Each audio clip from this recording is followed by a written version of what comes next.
نحمدہ و نصلی علی رسول الکریم اما بعد فاعوذ باللہ من الشیطان الرجیم بسم اللہ الرحمن الرحیم لقد کان لکم فی رسول اللہ اسوۃ حسنہ صدق اللہ العظیم رب اشرح لی صدری ویسر لی امری واحلل عقدۃ من لسانی یفقہوا قولی اللہم الہمنا رشدنا واعذنا من شرور انفسنا اللہم ارنا الحق حقا وارزقنا اتباعہ وارنا الباطل باطلا وارزقنا اجتنابہ آمین یا رب العالمین۔ جی کچھ ذہن میں ہے کہ ہم کیا پڑھ رہے تھے؟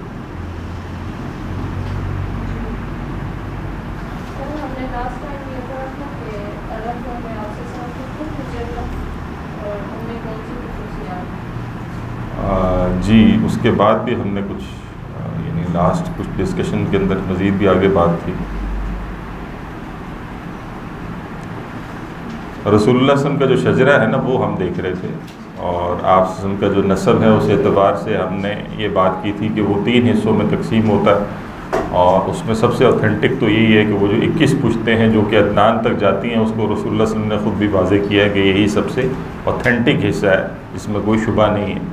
اور اس میں بھی ہم جو ہے وہ ایک محدود انداز میں ظاہر ہے جا سکتے ہیں۔ اسی کے تحت ہم نے جو ہے وہ دیکھا تھا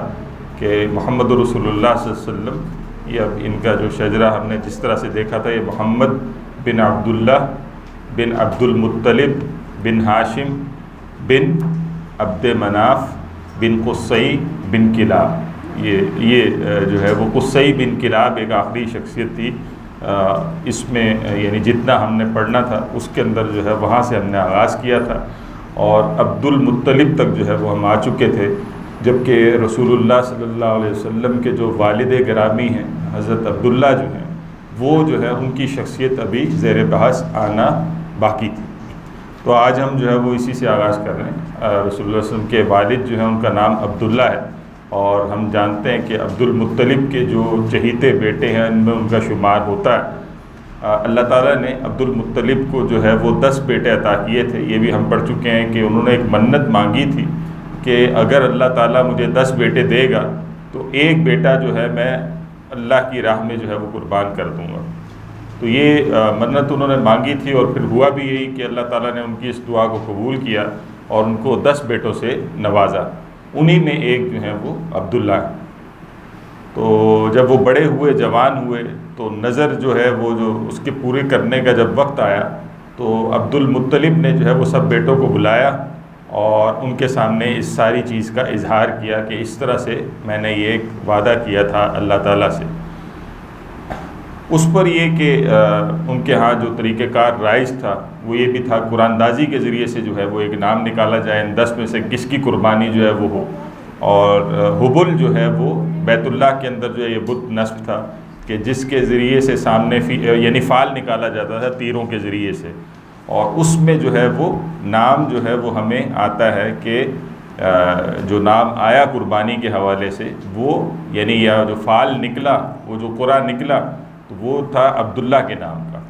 تو اب یہ ہے کہ ہمیں نظر آتا ہے کہ عبد المطلب جو ہے وہ چھری اٹھائی ہوئی ہے انہوں نے، اور وہ گویا جو ہے وہ حبل کے پاس اس طرف جا کر جو ہے اس کو ذبح کرنے کے لیے وہ جا رہے ہیں کہ جی اس کی قربانی اب کرنی ہے۔ تو اس میں پھر یہ ہوا کہ ان کا جو ننیال ہے بنو مخزوم، یعنی عبد المطلب کا ننیال، یہ جو ہے وہ پھر آڑے آیا ہے، اور اس نے جو ہے وہ گویا بیچ میں مزاحمت کی ہے کہ اس کام کو نہ کیا جائے اس طرح سے۔ اور پھر یہ کہ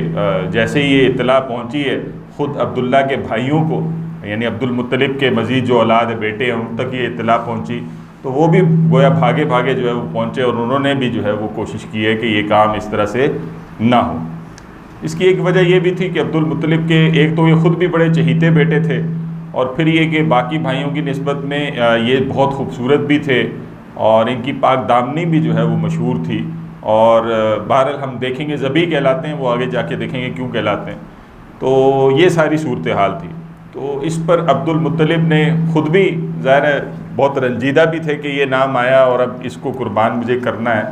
تو اس حوالے سے یعنی بچھڑنے کے غم کے اعتبار سے تو اس پر جو ہے وہ ہمیں یہ نظر آتا ہے کہ باقاعدہ جو ہے وہ یعنی پھر پوچھا عبد المطلب نے اپنے انہی لوگوں سے پوچھا، بنو مخزوم کے لوگوں سے پوچھا، اپنے بیٹوں سے پوچھا کہ یہ جو میں نے نظر مانگی تھی تو اس کا اب کروں کیا؟ تو ان کو ایک مشورہ یہ دیا کہ ایک نجومی عورت ہے کاہنہ، اس سے جو ہے وہ مشورہ کریں، اس سے پوچھیں کہ کیا کیا جائے۔ تو اس عورت نے پوچھا کہ کوئی قیدی جب تمہارے پاس آتا ہے، کوئی یعنی جان بخشی کے لیے یہ جو ہے وہ آپ کہیں کہ اس کی جو ہے وہ جان بچانے کے لیے فدیہ کتنا دیتے ہو؟ کوئی قیدی آ جائے تو فدیہ دے کر کتنے میں چھڑاتے ہو؟ تو انہوں نے بتایا کہ یہ تو 10 اونٹ ہیں۔ تو اس نے پھر یہ مشورہ دیا کہ یہ قرآن اندازی یا یہ فال جو ہے یہ نکالا جاتا رہے یہاں تک کہ جو ہے وہ قرہ جو ہے وہ عبداللہ کی بجائے اونٹوں پر نکل آئے۔ تو اللہ کا کرنا ایسا ہوا کہ وہ پہلی دفعہ میں ایک پرچی پر یعنی جس طرح فال نکالا گیا تو 10 اونٹ جو تھے ایک طرف اور ایک طرف عبداللہ کا نام، تو عبداللہ کا نام نکل آیا۔ یہی کرتے کرتے آپ کہیں کہ یہ 10 ٹائمز ہوا ہے، تب یہ 100 اونٹ بنے ہیں، اور 100 اونٹ جب ہوئے ہیں تو ایک طرف 100 اونٹ اور دوسری طرف عبداللہ کا نام، تو پھر عبداللہ کا نام نہیں آیا، یعنی اب اونٹوں کا نام آیا۔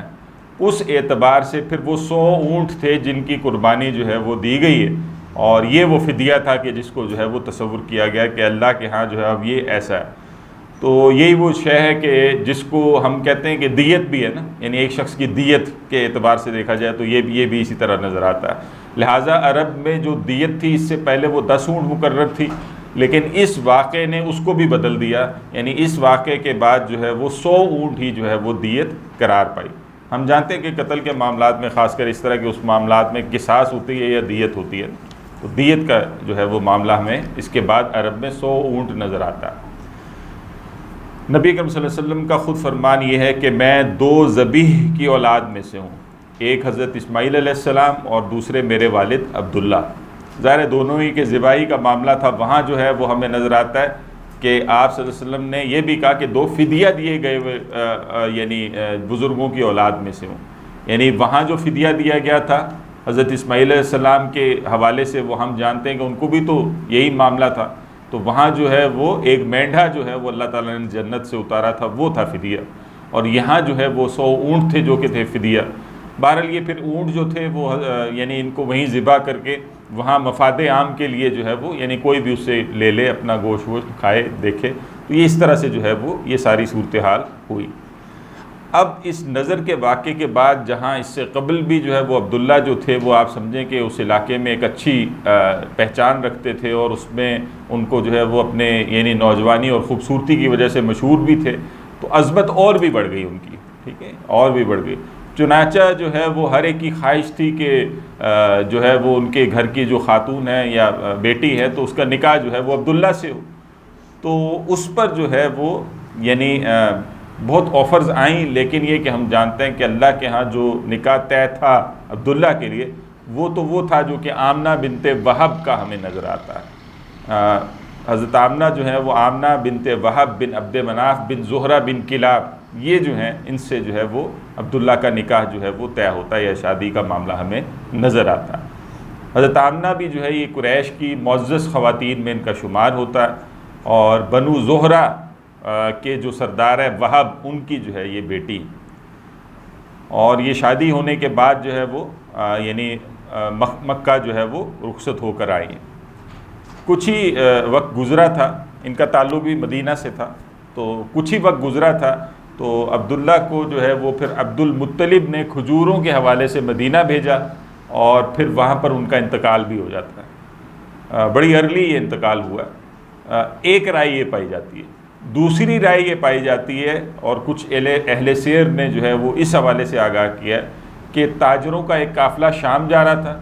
عبداللہ بھی اس تجارتی قافلے میں جو ہے وہ شام گئے ہیں، اور واپسی پہ اپنے ننیہال میں جو کہ مدینہ ہے وہاں پر انہوں نے جو ہے وہ رکے ہیں، اسٹے کی ہے، تو وہاں جو ہے وہ بیمار پڑ گئے۔ اب جب وہ بیمار ہوئے ہیں تو عبد المطلب نے اپنے ایک اور بیٹے کو حارث کو جو ہے وہ مدینہ بھیجا ہے تاکہ وہ اپنے بھائی کی حال احوال دیکھیں ذرا وہاں پر، اور لیکن یہ کہ وہ وہاں پہنچے تو ہیں لیکن وہاں ان کی جو ہے وہ اجل پوری ہو چکی تھی۔ 25 سال کی عمر ہے جس میں عبداللہ کا جو ہے وہ انتقال ہو جاتا ہے، یہ چیز ہمیں نظر آتی ہے۔ تو ساری قوم ہی جو ہے سوگوار نظر آتی ہے کہ کہاں وہ نظر کا معاملہ تھا کہ جس میں اس طرح 100 اونٹوں کا، اور اس پہ قوم کے اندر خوشی تھی کہ عبداللہ کی جو ہے وہ جان بہرحال بچ گئی، لیکن یہ کہ مہلت اتنی نہیں تھی ان کی زندگی کی کہ پھر اس طرح سے جو ہے وہ پوری ہو گئی۔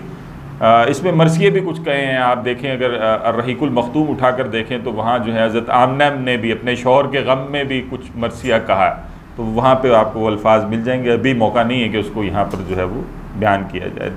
دیکھا جا سکتا ہے.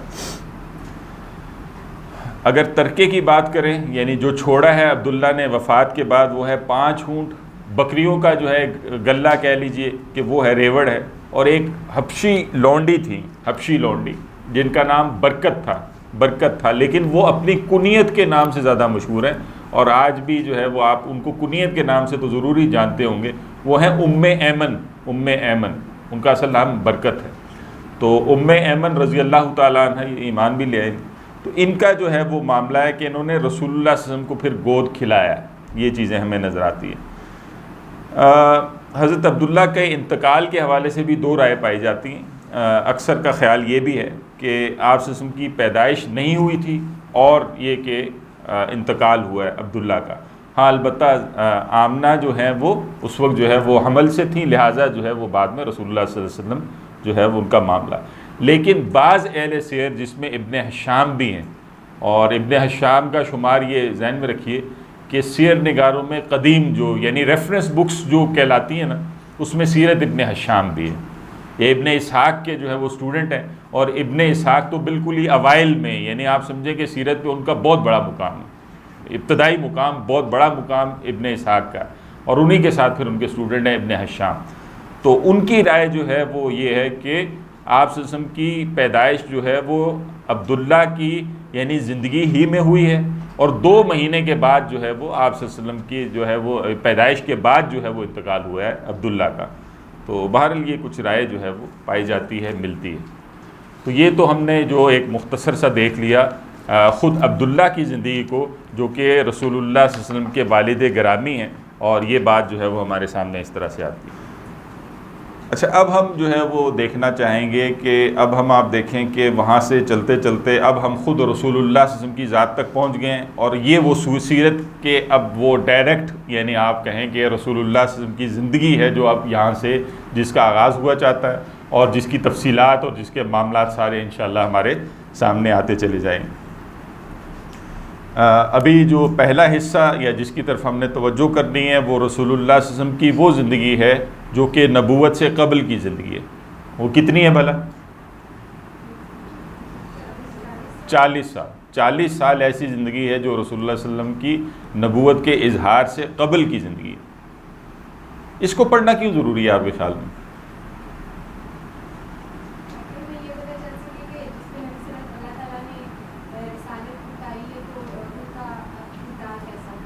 جی, معاشرے کے اندر جو ہے وہ دیکھیں ایک انسان ظاہر ہے کہیں سے ٹپک تو نہیں پڑتا, یعنی ایسا تو نہیں ہوتا کہ کوئی اچانک ہی جو ہے اس معاشرے کے اندر آیا اور اس کا کوئی بیک گراؤنڈ نہیں ہوتا, بلکہ وہ اچانک ہی کسی اور فارم میں سامنے آ جاتا, ایسا تو نہیں ہوتا نا, بلکہ ایک ہوتا ہے کہ ایک زندگی بہرحال گزاری ہوتی ہے. تو رسول اللہ صلی اللہ علیہ وسلم کا بھی جو کردار ہے, اس کی جو چھاپ ہے, وہ ہم جانتے بھی ہیں کہ رسول اللہ صلی اللہ علیہ وسلم نے اپنی کردار کی چھاپ ان 40 سالوں میں بھی چھوڑی ہے. ٹھیک ہے, یہی وہ اخلاقی فتح تھی کہ جس کے ذریعے سے چیزیں آگے بڑھی ہیں. تو بہرحال اس کی تفصیلات اب ہم انشاءاللہ دیکھنے کی کوشش کرتے ہیں. رسول اللہ صلی اللہ علیہ وسلم کی ولادت کی تاریخ کے حوالے سے بھی اختلاف موجود ہے. ہمارے ہاں تو زیادہ تر وہ جو ہے وہ جو مشہور ہے وہ 12 ربیع الاول کی بات ہے. بہرحال یہ ایک رائے ہی ہے, یعنی 12 ربیع الاول جو رسول اللہ کی پیدائش ہے یہ اختلافی بات ہے, رائے کے طور پر یہ بات بھی ہے. جبکہ 3 آپ کہہ لیں کہ 3 چیزیں ملتی ہیں. ایک خیال یہ ہے کہ رسول اللہ کی پیدائش 8 ربیع الاول کی ہے, ایک رائے یہ ہے کہ 9 ربیع الاول کی ہے, اور ایک یہ ہے کہ 12 ربیع الاول کی. ٹھیک ہے, اس میں کوئی شبہ نہیں ہے کہ سال جو ہے یہ یکم عام الفیل ہے. عام الفیل سے کیا مراد ہے جی؟ ہاں, جو واقعہ فیل ہم نے پڑھا تھا عبد المطلب کے دور کا جو واقعہ ہے, اور جس میں جو ہے وہ ابرہہ کو جو ہے وہ اللہ تعالیٰ نے ہلاک کیا تھا. تو اس میں تو کسی کو کوئی شبہ نہیں, اور 50-55 دن کے بعد کی بات ہے کہ جس میں جو ہے وہ ہمیں یہ چیز نظر آتی ہے. اگر شمسی اعتبار سے دیکھیں تو یہ اپریل کا مہینہ ہے. اپریل جو ہے 20-22 تاریخ بنتی ہے, اور 571 عیسوی ہیں جس میں رسول اللہ کی پیدائش جو ہے وہ ہمیں نظر آتی ہے. اب ہم تھوڑا سا تجزیہ کر لیتے ہیں یا دیکھ لیتے ہیں کہ اس کی جو اوتھینٹسٹی، یا اس کو دیکھتے ہیں کہ کس طرح سے یہ رائے کیسی ہے، یہ جو مختلف اختلافات ہیں اس کے حوالے سے کس کی کیا رائے ہے. کچھ نام ہم یہاں پہ دیکھ لیتے ہیں. مثال کے طور پر 9 ربیع الاول کی جب ہم بات کرتے ہیں تو 9 ربیع الاول جو ہے اس کو نقل آج کے سیر نگاروں میں دیکھیں تو سید سلمان منصور پوری رحمۃ اللہ علیہ اور ان کی کتاب ہے رحمۃ للعالمین صلی اللہ علیہ وسلم، اس کے اندر وہ بحث لائیں. اور اسی طرح محمود پاشا فلکی یہ جو ہیں یہ اس کے قائل ہیں، اور وہ اس میں بات کرتے ہیں کہ یہ جو ہے یہ 9 ربیع الاول رسول وسلم کی جو ہے وہ پیدائش کی ڈیٹ ہے. اور یہ جو میں نے یہاں جی جی جی جی جی جی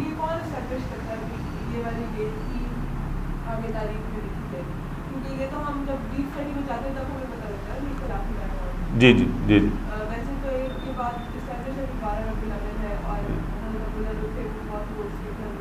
جی جی جی جی دیکھیں تاریخ کا اگر آپ مطالعہ کرتے ہو نا تو تاریخ کا جو سبجیکٹ ہے، یعنی سبجیکٹ کے ریفرنس میں جب تاریخ کی بات کرتا ہوں تو یہ تو اب آ کے بہت زیادہ اس طرح کی چیزیں معروف ہو گئی ہیں نا، اور خاص کر جب ہم برتھ ڈے کے کانسیپٹ پہ آئے ہیں یہ چیزیں ایسے تو پائی نہیں جاتی تھیں اس دور کے اندر، تو لہٰذا یہ تو سارے کام جو تھے اس طرح فوکس ہوتا نہیں تھا اس طرح سے اتنا.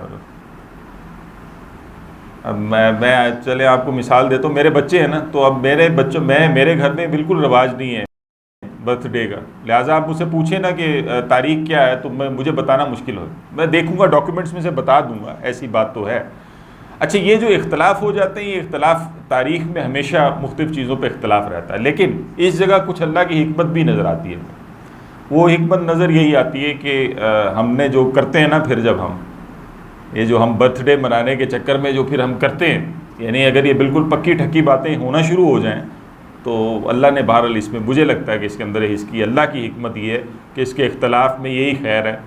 کہ پھر آپ سمجھ لیں کہ اس سے کیا مسائل کھڑے ہوتے ہیں. وہ ہوتے ہیں، ابھی بھی ہوتے ہیں. 12 ربیع الاول کو آپ دیکھ لیجئے کہ کس طرح کی مسائل معاملات ہیں، لیکن یہ کہ بہرحال یہ چیزیں ایسی ہی ہیں.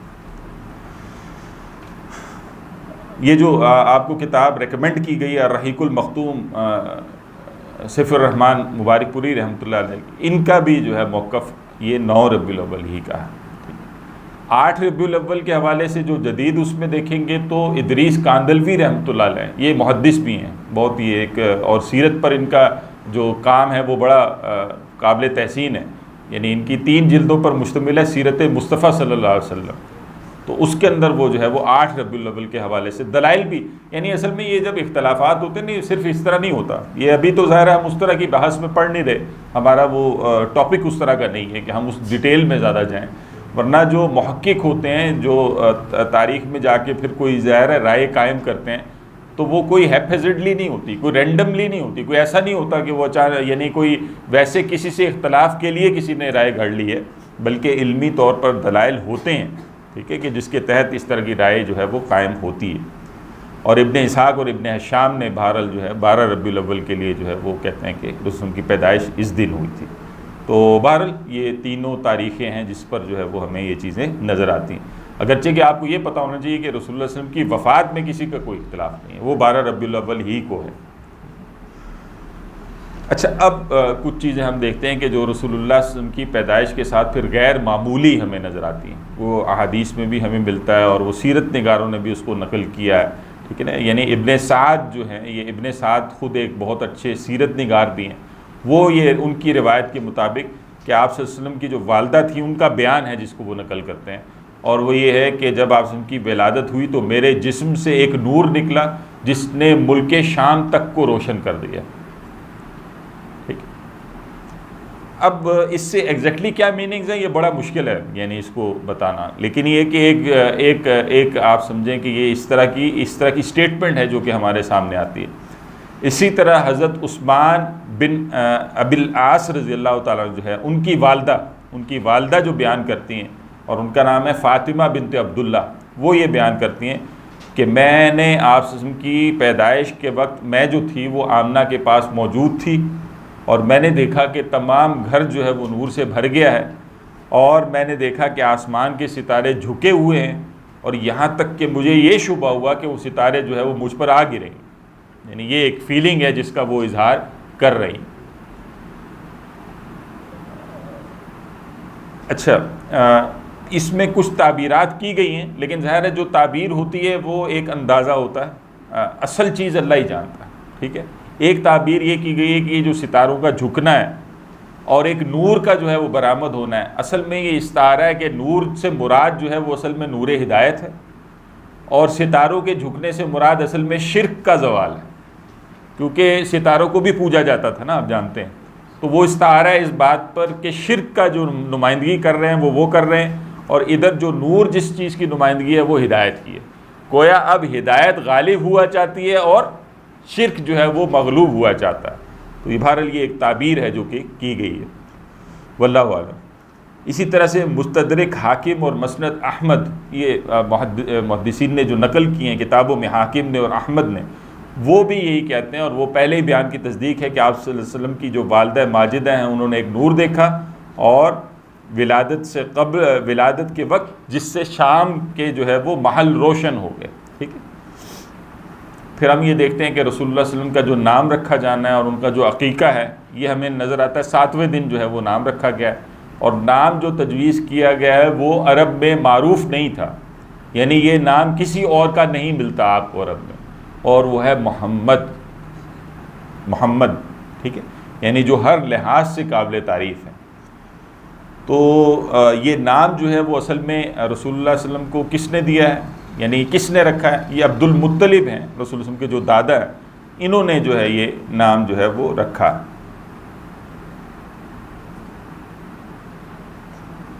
اور وہ رسول اللہ صلی اللہ علیہ وسلم کی جیسے ہی ان کو خبر ملی ہے تو وہ کعبہ گئے اور وہاں اللہ کا جو ہے انہوں نے شکر ادا کیا، ساتھ ہی یہ کیا ہے، ساتھ ہی عقیقہ اور جو ہے وہ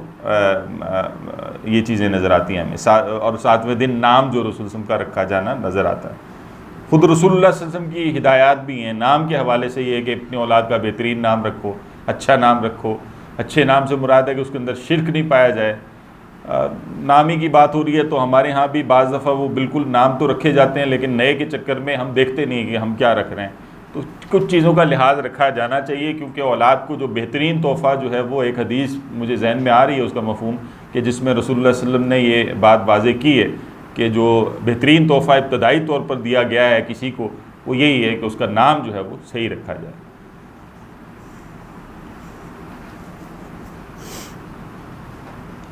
کنیت کے حوالے سے اگر دیکھا جائے تو عرب میں آپ جانتے ہیں کہ عرب میں یہ رواج بہت زیادہ ہے، یعنی ہمارے ہاں تو یہ رواج نہیں ہے لیکن وہاں تو یہ رواج بہت عام ہے۔ یعنی ایک ان کا رواج یہ ہے کہ وہ باپ کا نام ساتھ لازمی لگاتے ہیں،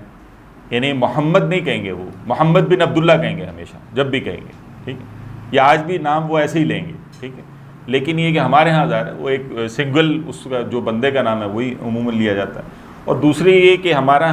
ہاں کنیت کا رواج نہیں ہے، وہاں پر ہمیں کنیت کا رواج نظر آتا ہے۔ کنیت کیا ہوتی ہے؟ کنیت اولاد کی نسبت میں ہوتا ہے، یعنی اولاد ابو الفلاں، یا اگر ماں کا ہو تو ام الفلاں، جیسے ام ایمن ہے نا تو ایمن کی ماں، ٹھیک ہے۔ تو رسول اللہ صلی اللہ علیہ وسلم کی جو مشہور کنیتیں ہیں، ایک تو ابو القاسم، اور یہ رسول اللہ صلی اللہ علیہ وسلم کے بیٹے جو تھے یہ حضرت خدیجہ رضی اللہ تعالیٰ عنہ سے تھے۔ آگے چل کر ہم پڑھیں گے، ہم جانتے بھی ہیں کہ رسول اللہ صلی اللہ علیہ وسلم کی ساری اولاد جو ہے حضرت خدیجہ رضی اللہ تعالیٰ عنہ ہی سے، یہ وہ یعنی ان ازواج میں سے کی بات ہو رہی ہے جو کہ یعنی آزاد تھیں، جو کہ یعنی آپ کہیں کہ غلام نہیں، یہ وہ لونڈی نہیں تھیں، ٹھیک ہے۔ ورنہ جو دوسری یعنی بیٹے کا نام آتا ہے وہ ابراہیم ہے، اور وہ ماریہ قبطیہ سے تھا، جو کہ آپ جانتے ہیں کہ وہ جو ہے وہ کس طرح سے رسول کے نکاح میں آئی تھیں، تو اس حوالے سے مزید تفصیلات آگے بھی آئیں گی۔ تو یہ دو آپ کہہ لیجئے ابو القاسم یا ابو ابراہیم، یہ رسول اللہ صلی اللہ علیہ وسلم کی کنیتیں ہیں جو کہ ہمیں ملتی ہیں۔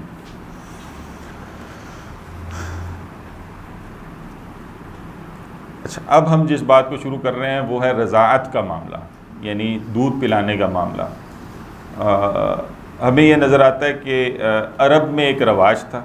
اور عرب کے اشرافیہ میں یہ رواج تھا کہ وہاں جو تھے وہ دودھ پلانے کے معاملات خود نہیں کیے جاتے تھے،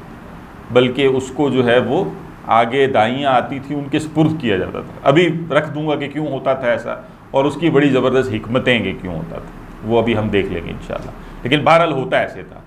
البتہ رسول اللہ صلی اللہ علیہ وسلم کی زندگی کے ابتدائی ایام میں رسول اللہ صلی اللہ علیہ وسلم کی رضاعت کا معاملہ مختلف خواتین سے ہوا،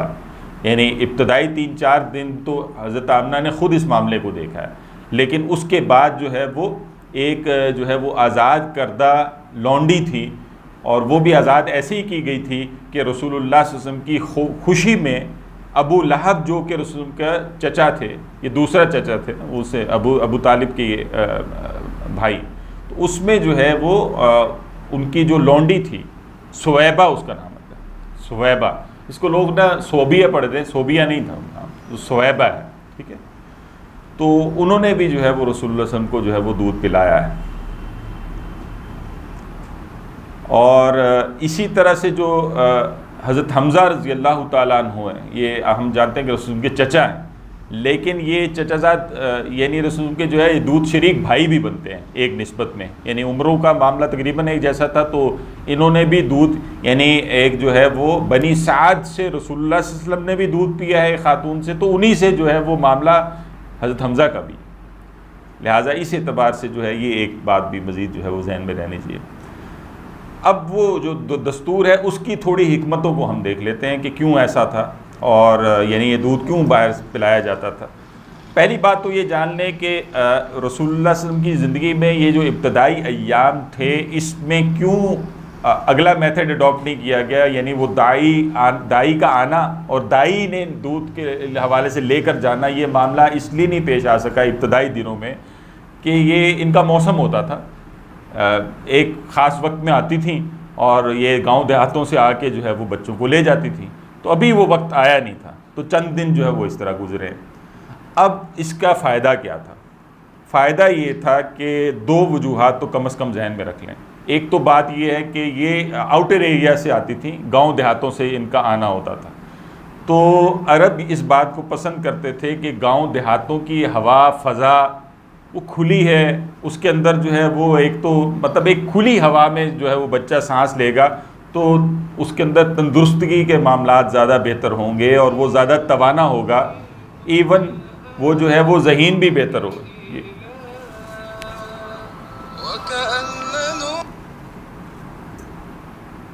ایک سیکنڈ، تو وہ ذہین بھی جو ہے وہ یعنی ذہانت بھی اس کی بہتر ہوگی، ذہن کھلے گا، اس کو ایک اچھی کھلی فضا میں جو ہے وہ سانس لے گا اور اس کے اعصاب مضبوط ہوں گے۔ تو ایک تو فیکٹر یہ ہے۔ شہروں میں آپ جانتے ہیں کہ ہمیشہ جب بھی شہری زندگی ہوتی ہے تو بہرحال شہری زندگی اتنی پرفضا نہیں ہوتی، بہرحال جو گاؤں دیہاتوں کے اندر ایک نیچرل جو ہے وہ ایک ماحول کے اندر چیزیں جو ہے وہ چل رہی ہوتی ہیں۔ دوسرا فیکٹر جو بہت امپورٹنٹ ہے، اور وہ امپورٹنٹ یہ ہے کہ زبان کی فصاحت اور بلاغت جو ہوتی ہے نا، وہ اصل میں گاؤں دیہاتوں کی ہوتی ہے، وہ شہروں کی نہیں ہوتی۔ ہم اپنے شہروں کا جائزہ لے لیں، اسی طرح ہی ہے نا، کیونکہ شہروں کے اندر جو ہے وہ ملٹی لینگول ہوتے ہیں لوگ، مطلب کوئی زبان، کوئی پنجابی بول رہا ہے، کوئی جو ہے وہ پشتو بولے گا اگر ادھر سے آیا ہے، کوئی ادھر جو ہے وہ اردو بولیں گے، تو مختلف زبانوں کے لوگ جو ہے وہ مختلف طرح بول رہے ہوتے ہیں، لہٰذا زبان کی جو صورتحال ہوتی ہے وہ یہاں پر کوئی اتنی اس طرح نہیں ہوتی، جبکہ گاؤں دیہاتوں کے اندر جو زبان اس جگہ کی ہوتی ہے وہی چل رہی ہوتی ہے، رواج میں ہوتی ہے، اور اس کی ڈیٹیلز پتہ ہوتی ہیں۔ لہٰذا آپ دیکھیں کہ عربی سیکھنے کے لیے خود صحابہ کرام بھی سہارا لیتے تھے بدوؤں کا، یعنی بدوؤں کے جہاں جو عربی بولی جاتی تھی وہ بالکل یعنی آپ سمجھیں وہ اصل عربی ہے، یعنی اصل زبان، اہل زبان میں بھی جو ایک دیکھا جائے گا نا، زبان کی ڈیپتھ میں جا کر دیکھنا ہے تو پھر اس طرح سے دیکھا جاتا تھا۔ تو لہٰذا ہمیں یہ نظر آتا ہے کہ رسول اللہ کی جو زبان ہے نا وہ ٹھیٹھ، فصیح اور بلیغ ہونا جو ہے اس میں یہ فیکٹر بھی جو ہے وہ ہمیں کھڑا نظر آتا ہے۔ ایک دفعہ حضرت ابو بکر صدیق رضی اللہ تعالیٰ عنہ نے رسول اللہ سے پوچھا بھی تھا کہ آپ صلی اللہ علیہ وسلم کی جو زبان ہے وہ نہایت فصیح اور بلیغ ہے، اس کی کیا وجہ ہے؟ تو آپ صلی اللہ علیہ وسلم نے فرمایا کہ اول تو میں قریش میں سے ہوں، یعنی قریش خود اشرافیہ میں بھی ایک بہتر گھرانہ تھا، تو آپ جانتے ہی ہیں کہ جو کسی بھی جگہ کا بہتر گھرانہ ہوتا ہے وہاں پہ زبان بھی بہتر ہوتی ہے۔ اور دوسری چیز یہ ہے کہ میں نے بنی سعد کا دودھ پیا ہے، یعنی اب وہ ہے کہ وہ جو جس کا وہ حوالہ دے رہے ہیں کہ میری جو پرورش جس ماحول میں ہوئی ہے تو وہاں کی زبان بھی جو ہے وہ یہ معاملہ تھا۔ تو بہرحال یہ فیکٹرز ہوتے ہیں، ایک انسان کی شخصیت کے بلٹ اپ کے اندر یہ چیزیں بہت امپورٹنٹ ہوتی ہیں، اور اس سے بہت زیادہ جو ہے وہ ایک شخصیت کو سمجھنے کا موقع ملتا ہے، ایک شخصیت کو بڑھنے کا موقع جو ہے وہ ملتا ہے۔ ہمیں یہ نظر آتا ہے کہ رسول اللہ صلی اللہ علیہ وسلم کی زیادہ تر جو رضاعت کا معاملہ ہمیں کھڑا نظر آتا ہے وہ نظر آتا ہے حضرت حلیمہ سعدیہ، اصل میں تو حلیمہ نام ہے ان کا، تو سعدیہ جو ہے یہ بنو سعد سے سعدیہ ہے، ٹھیک ہے، سعدیہ ان کا نام بنو سعد کی نسبت میں، ٹھیک ہے، تو حلیمہ بنت ابی ذؤیب یہ ان کا نام، سعد بن بکر قبیلہ ہے جس سے جو ہے ان کا تعلق تھا۔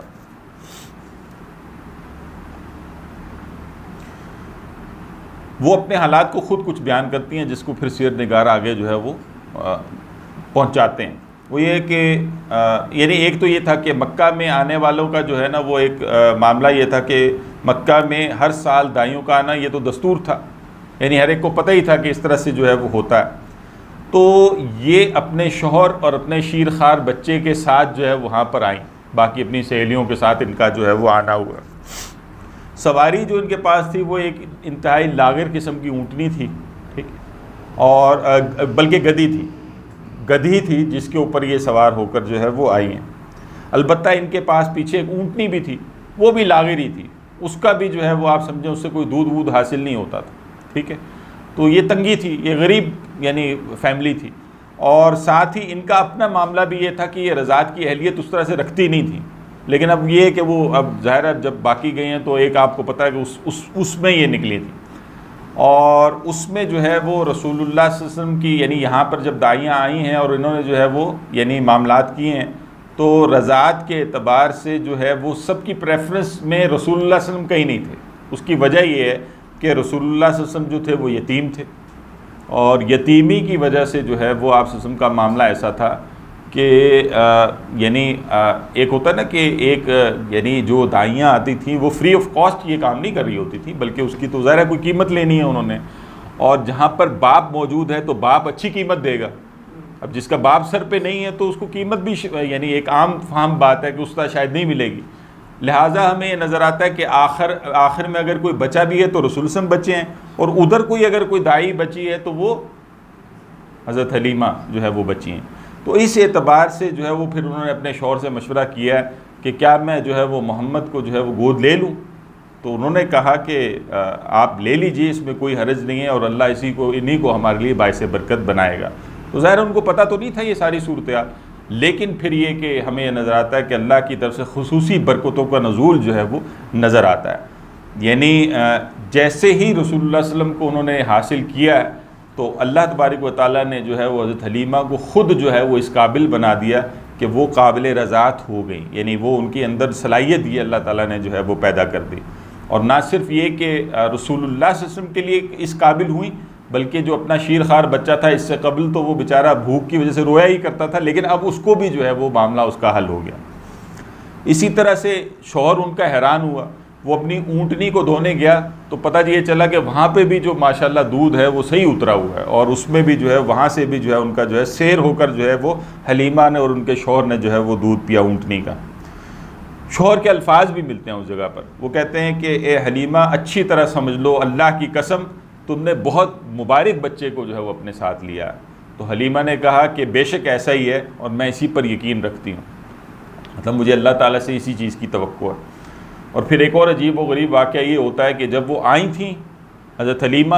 تو وہ ان کے سارا قافلہ تنگ تھا ان سے، اس کی ریزن یہ تھی کہ وہ جو گدی بھی جو تھی ٹرانسپورٹ کے لیے وہ جس پہ بیٹھ کے آ ہی رہے تھے تو وہ بہت ہی جو تھی لاغر تھی، وہ پیچھے ہی رہ جاتی تھی، تو تنگ اسی لیے تھا نا کہ وہ آگے جا رہا ہے، اب ان کے انتظار میں جو ہے کہ وہ بھی آگے آ کے ملیں، لیکن واپسی پہ وہ سب سے آگے۔ یہ صورتحال جو ہے وہ بہرحال ہمیں سیرت میں ملتی ہے اور سیر نگاروں نے اس کو نقل کیا ہے، تو یہ وہ برکتوں کا مختلف طرح سے ظہور ہے جو کہ ہمیں ہوتا نظر آتا ہے۔ اسی طرح سے ان کے پاس چند بکریاں تھیں جو کہ چراگاہ کے اندر چرنے جاتی تھیں، تو ان کو بھی جو ہے وہ اچھا جو ہے ان کا معاملہ ہو گیا، اور وہ بھی دودھ سے بھری ہوئی شام کو آنا شروع ہو گئیں، یہاں تک کہ مکہ کے اندر یہ بات مشہور ہو گئی تھی کہ لوگوں نے کہا کہ جہاں ان کی بکریاں چرائی جاتی ہیں وہیں تم اپنی بکریاں چراؤ، یعنی ان کا خیال یہ تھا کہ یہ کوئی خاص جگہ ہے، اس جگہ سے جا کے جو ہے وہ اگر اس معاملے کو کیا جائے گا تو اچھا ہو جائے گا۔ ان کو یہ بات نہیں پتہ تھی کہ اللہ کے رسول صلی اللہ علیہ وسلم کی یہ برکتیں ہیں جو بہر اللہ تعالیٰ جو ہے وہ نازل فرما رہا ہے۔ حضرت حلیمہ کہتی ہیں کہ اللہ تعالیٰ ہم کو اسی طرح اپنی خیر و برکت سے نوازتا رہا، اور ہم اللہ تعالیٰ کی اس نعمتوں کو اور ان چیزوں کو جو ہے خیر و برکت کا مشاہدہ ہم کرتے چلے گئے۔ ہم جانتے ہیں کہ رضاعت کی عمر 2 سال ہوا کرتی ہے، اور 2 سال کے بعد جو ہے دودھ چھڑانے کے جب معاملات پیش آتے ہیں تو اب دل تو نہیں چاہتا تھا، یعنی جو برکات دیکھی تھی، جو چیزیں دیکھی تھیں، تو ان کا دل تو نہیں تھا کہ ان کو واپس کرتے ہیں وہ، تو بجھے دل کے ساتھ گئی ہیں اور جا کر جو ہے وہ حضرت آمنہ کے پاس جو ہے وہ پہنچی ہیں۔ اور ان دنوں پھر ایک معاملہ یہ بھی تھا کہ مکہ کے اندر نا کچھ بیماریاں چل رہی، ہوا کے اندر، فضا کے اندر ادھر کچھ بیماریاں تھیں، تو اس پر انہوں نے جب اصرار کیا کہ رسول اللہ صلی اللہ علیہ وسلم کو ابھی آپ رہنے دیں میرے پاس، تو حضرت آمنہ نے بھی اسی وجہ سے چھوڑ دیا، مزید مہلت دے دی کہ ٹھیک ہے آپ اپنے پاس ابھی فی الحال رکھیں، کیونکہ مکہ کی آب و ہوا کے اندر ابھی جو ہے وہ بیماری کے کچھ معاملات تھے کہ جس کی وجہ سے یہ اجازت ملی۔ لہٰذا ہمیں یہ نظر آتا ہے کہ پھر رسول اللہ صلی اللہ علیہ وسلم کچھ اور عرصہ بھی جو ہے وہ بنی سعد میں رہے، ان کے پاس رہے، انہی کے پاس، حلیمہ سعدیہ کے پاس۔ اور پھر یہ ہوتا تھا کہ یہ بکریاں چرانے کے لیے جب جایا کرتے تھے تو رسول اللہ صلی اللہ علیہ وسلم بھی چلے جایا کرتے تھے، یعنی عمر تھوڑی سی بڑی ہے، 2 ڈھائی سال 3 سال، وہ یہ کون سا کوئی دور جانا ہوتا تھا، قریبی جو ہے وہ یہ معاملات جو ہے وہ کر لیا کرتے تھے۔ اسی میں پھر ایک ایسا واقعہ پیش آتا ہے کہ جس نے جو ہے وہ اصل میں خود جو ہے وہ پریشان کر دیا حلیمہ سعدیہ کو اور ان کے شوہر کو، اور اس پریشانی کے عالم میں وہ پھر دوبارہ پہنچی ہیں حضرت آمنہ۔ اور وہ کیا واقعہ ہے؟ وہ ہے اصل میں شق صدر کا واقعہ۔ شق صدر، شق کہتے ہیں چاک کرنا، سینے کے چاک کر دینے کے معاملات، ٹھیک ہے، صدر کہتے ہیں سینے کو، تو سینہ چاک کر دیا جانا۔ یہ واقعہ رسول اللہ صلی اللہ علیہ وسلم کے ساتھ اسی جنگل میں پیش آیا ہے جہاں پر بکریاں چرانے رسول اللہ صلی اللہ علیہ وسلم جایا کرتے تھے اپنے رضائی بہن بھائیوں کے ساتھ،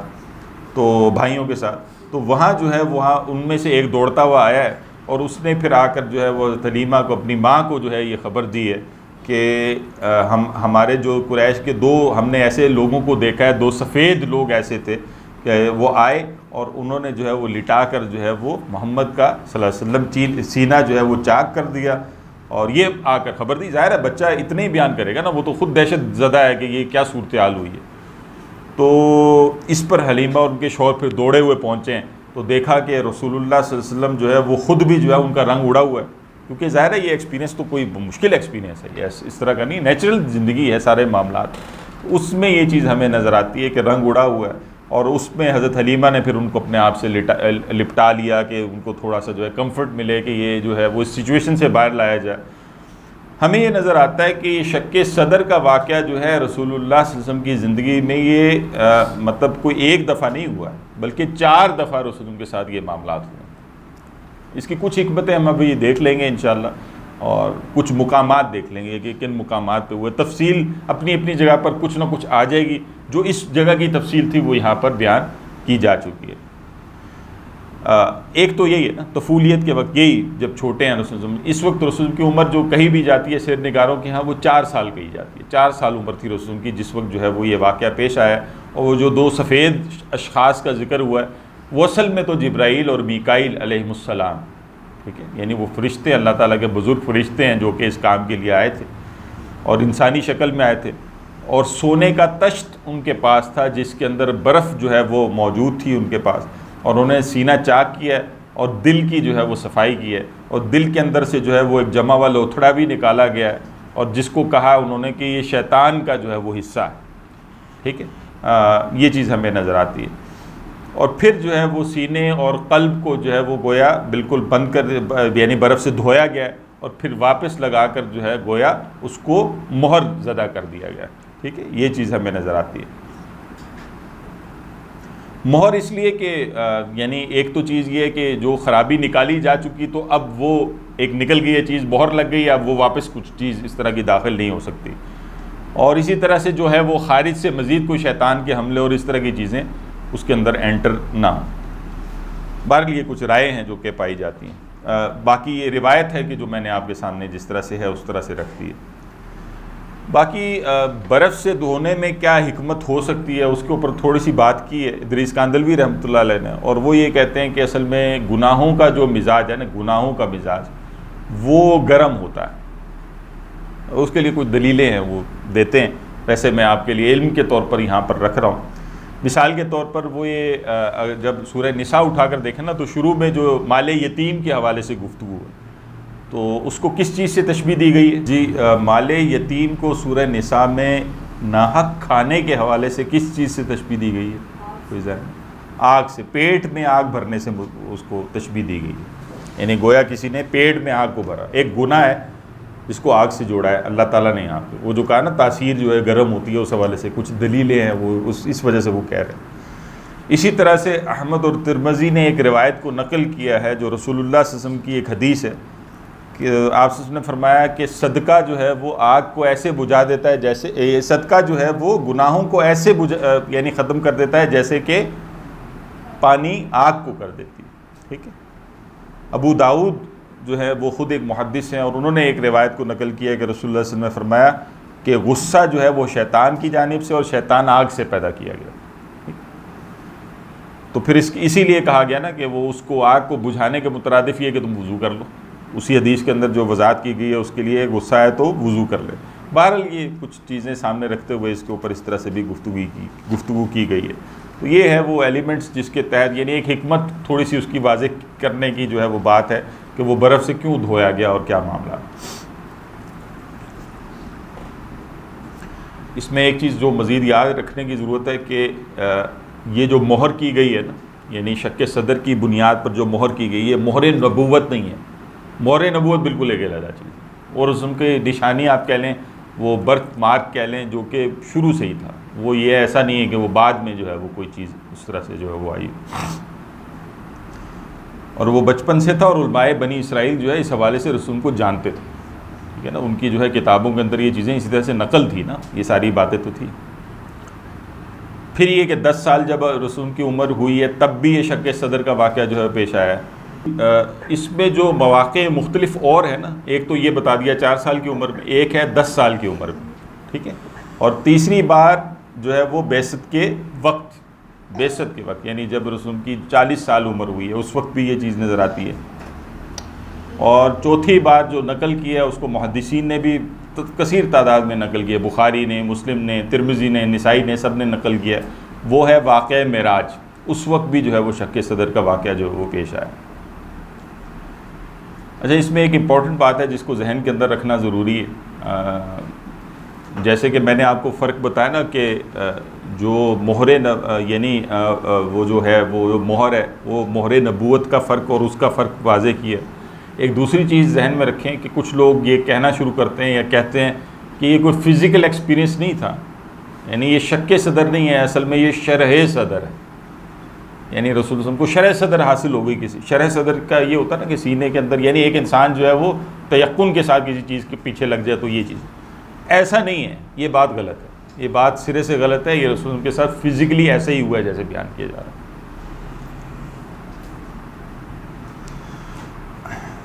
یہ غلطی ہے، جو لوگ یہ اگر سمجھتے ہیں کہ یہ شرح صدر کی بات ہے تو ایسا ہے نہیں، ٹھیک ہے؟ بہرحال یہ چیزیں چونکہ ایسی نہیں ہوتی کہ اس کو عام بندہ بیئر کر سکے، یعنی جس پر گزر رہی ہوتی ہے اس کے اوپر اس کا بیئر کرنا مشکل ہے، تو ایک عام بندہ ذرا سوچے نا، ایک چھوٹا سا بچہ کوئی ایسی شاید دیکھ کر آئے یا کوئی بڑا ہی دیکھ لے اس طرح کی چیز کو، تو اس کے لیے اس طرح کی چیز کا ایکسپیرینس تو آسان نہیں ہے۔ اب یہاں پر خطرہ پیدا ہوا ہے حضرت حلیمہ سعدیہ کے دل میں بھی اور ان کے شوہر کے دل میں بھی کہ اب رسول کی جان کو گویا خطرہ ہے، اور بہرحال یہ جو سینہ چاک ہوا ہے یہ خطرناک ہے مسئلہ، یعنی خدا نہ خواستہ دنیا سے ہی ایک بچہ چلا جائے تو کیا کریں گے، پھر کس طرح اس معاملے کو سیٹل کیا جائے گا، لہٰذا اب ان کی کوشش تھی کہ فوراً جو ہے وہ حضرت آمنہ کے حوالے کیا جائے حضرت محمد صلی اللہ علیہ وسلم کو، تو یہ چیز جو ہے وہ بہرحال ہمیں نظر آتی ہے، اور اس کے بعد سے پھر جو ہے رسول اللہ صلی اللہ علیہ وسلم جو ہے وہ گویا اپنی والدہ کے ساتھ جو ہے وہ پھر ہمیں نظر آتے ہیں، لیکن رسول اللہ صلی اللہ علیہ وسلم کا اپنی والدہ کے ساتھ بھی ساتھ جو ہے وہ بہت مختصر ہی رہا ہے، یعنی آپ دیکھیں گے یہ 4 سال پہ تو یہ واقعہ ہوا ہے، تو اس کے بعد ہی ظاہر ہے وہ آئیں، اور 6 سال کے جب رسول اللہ صلی اللہ علیہ وسلم ہوئے ہیں، یعنی 2 ہی سال مزید گزرے ہیں، تو ہمیں یہ نظر آتا ہے کہ رسول کی والدہ کا جو ہے وہ ان کی بھی اجل پوری ہو گئی ہے، دنیا کے اندر مدت پوری ہوئی اور ان کو بھی اللہ تعالیٰ نے اپنے پاس بلا لیا۔ جب 6 سال تھی رسول کی عمر تو آمنہ نے قصد کیا اپنی جو ہے وہ میکے کا، اور وہاں جو ہے وہ مدینہ وہ گئی ہیں، ایمن بھی جو تھی وہ ساتھ تھی، ٹھیک ہے، اور 1 ماہ اپنے میکے کے اندر جو ہے انہوں نے قیام کیا ہے، لیکن راستے میں اب جب وہ واپس آ رہی تھی تو ایک جگہ ہے جس کا نام ہے ابوا، وہاں پر جو ہے وہ انتقال ہوا ہے، اور وہیں پر وہ مدفون ہے حضرت آمنہ۔ اس کے بعد ام ایمن جو تھیں وہی ہیں کہ جو پھر رسول اللہ صلی اللہ علیہ وسلم کو لے کر، اب ظاہر ہے ان کی والدہ کا تو انتقال ہو چکا، وہ لے کر جو ہے وہ پہنچی ہیں مکہ، اور رسول اللہ صلی اللہ علیہ وسلم کے جو دادا ہیں عبد المطلب، ان کے جو ہے وہ سپرد کیا۔ عبد المطلب جو ہے ظاہر قریش، آپ جانتے ہیں کہ یہ سب سے معزز یعنی گھرانہ تھا مکہ کا، اور ان کا خاص سٹیٹس تھا پہلے، اور اس حوالے سے ایک قبائلی زندگی کے اندر ایک معزز گھرانہ اور ایک سٹیٹس کا حاصل ہونا یہ بہت بڑی اہمیت کا حامل ہوا کرتا ہے۔ اس میں ہمیں یہ نظر آتا ہے کہ مسجد حرام میں بھی ایک خاص مخصوص جگہ ہوا کرتی تھی جہاں پر یہ بیٹھا کرتے تھے عبد المطلب، اور ایک ہلکا سا تھا جس کے اندر جو ہے وہ کسی کو ان کی اپنی اولاد بھی جو ہے وہ تھوڑا سا آگے پیچھے اس کے ادب میں کہہ لیں یا جو بھی صورتحال تھی اس سے ذرا اس طرف ہی رہتے تھے، لیکن محمد صلی اللہ علیہ وسلم کے ساتھ خصوصی محبت تھی ان کی بھی، تو وہ چھوٹے بھی تھے، وہ اندر آ کر جو ہے وہ بیٹھا کرتے تھے، عبد المطلب کے ساتھ بیٹھ جایا کرتے تھے، دادا تھے رسول کے۔ تو بہرحال ہمیں یہ نظر آتا ہے کہ ان کا ساتھ بھی کوئی اتنا لمبا ساتھ نہیں تھا، مزید 2 سال کے بعد یعنی رسول اللہ صلی اللہ علیہ وسلم جب 8 سال کے ہوئے ہیں تو عبد المطلب بھی جو ہے وہ اس دنیا سے جو ہے وہ چلے گئے، اور اپنے بیٹے یعنی جب ان پر مرض الموت تھا یا آخری ایام جو تھے یا ایک اندازہ ہوتا ہے کہ اب ایک دنیا سے جانے والے کا، تو انہوں نے جو ہے وہ اپنے بیٹے کو، اور جو عبداللہ کے بھائی ہیں اور جن کا نام ابو طالب ہے، ان کے حوالے رسول اللہ صلی اللہ علیہ وسلم کو کیا ہے، اور ان کو بھی خصوصی طور پر تلقین کی ہے کہ محمد صلی اللہ علیہ وسلم کی جو ہے وہ آپ نے انتہائی شفقت اور محبت سے جو ہے کفالت کرنی ہے۔ تو ہمیں یہ نظر آتا ہے کہ بہرحال ابو طالب نے پوری زندگی اس کا پاس بھی کیا ہے، اس کا لحاظ بھی رکھا ہے، اور اس حوالے سے کوئی کسر جو ہے وہ انہوں نے نہیں چھوڑی۔ ام ایمن کا بیان ہمیں اس موقع پر ملتا ہے کہ جب جو ہے وہ دادا کا انتقال ہوا ہے تو وہ یہ کہتی ہیں کہ عبد المطلب کا جب جنازہ اٹھا ہے تو یہ میں دیکھتی ہوں کہ رسول اللہ صلی اللہ علیہ وسلم جو ہے وہ ان کے جنازے کے پیچھے روتے ہوئے چلتے جاتے تھے، یعنی یہ صورتحال تھی۔ ظاہر تھوڑا سا شعور بھی آ گیا تھا، یہ ساری صورتحال تھی، 8 سال کا بچہ ہے۔ ابو طالب نے بھی رسول اللہ صلی اللہ علیہ وسلم کی جو کفالت ہے وہ اپنی اولاد سے زیادہ بڑھ کر جو ہے وہ کی ہے، اور اس کا جو ہے ہمیشہ پاس رکھا تربیت میں، کفالت میں۔ یہ ایک علیحدہ بات ہے کہ ابو طالب کو جو ہے وہ بہرحال اسلام کی دولت جو ہے وہ میسر نہیں آئی اور وہ ایمان نہیں لائے، اور اللہ تعالیٰ نے قرآن میں بھی اس کے دلائل قائم کیے ہیں، اور ان دلائل میں یہ بھی ہے کہ ہدایت کلیتاً اللہ کے ہاتھ، یہ انسان کے ہاتھ کی چیز نہیں ہے، یہ اللہ تعالیٰ جس کو چاہتا ہے ہدایت دیتا ہے، اور جس کی ہدایت مقدر میں نہیں ہوتی وہ پھر نہیں ہوتا، وہ چاہے رسول اللہ صلی اللہ علیہ وسلم جو ہے وہ ساتھ ہی کیوں نہ ہو۔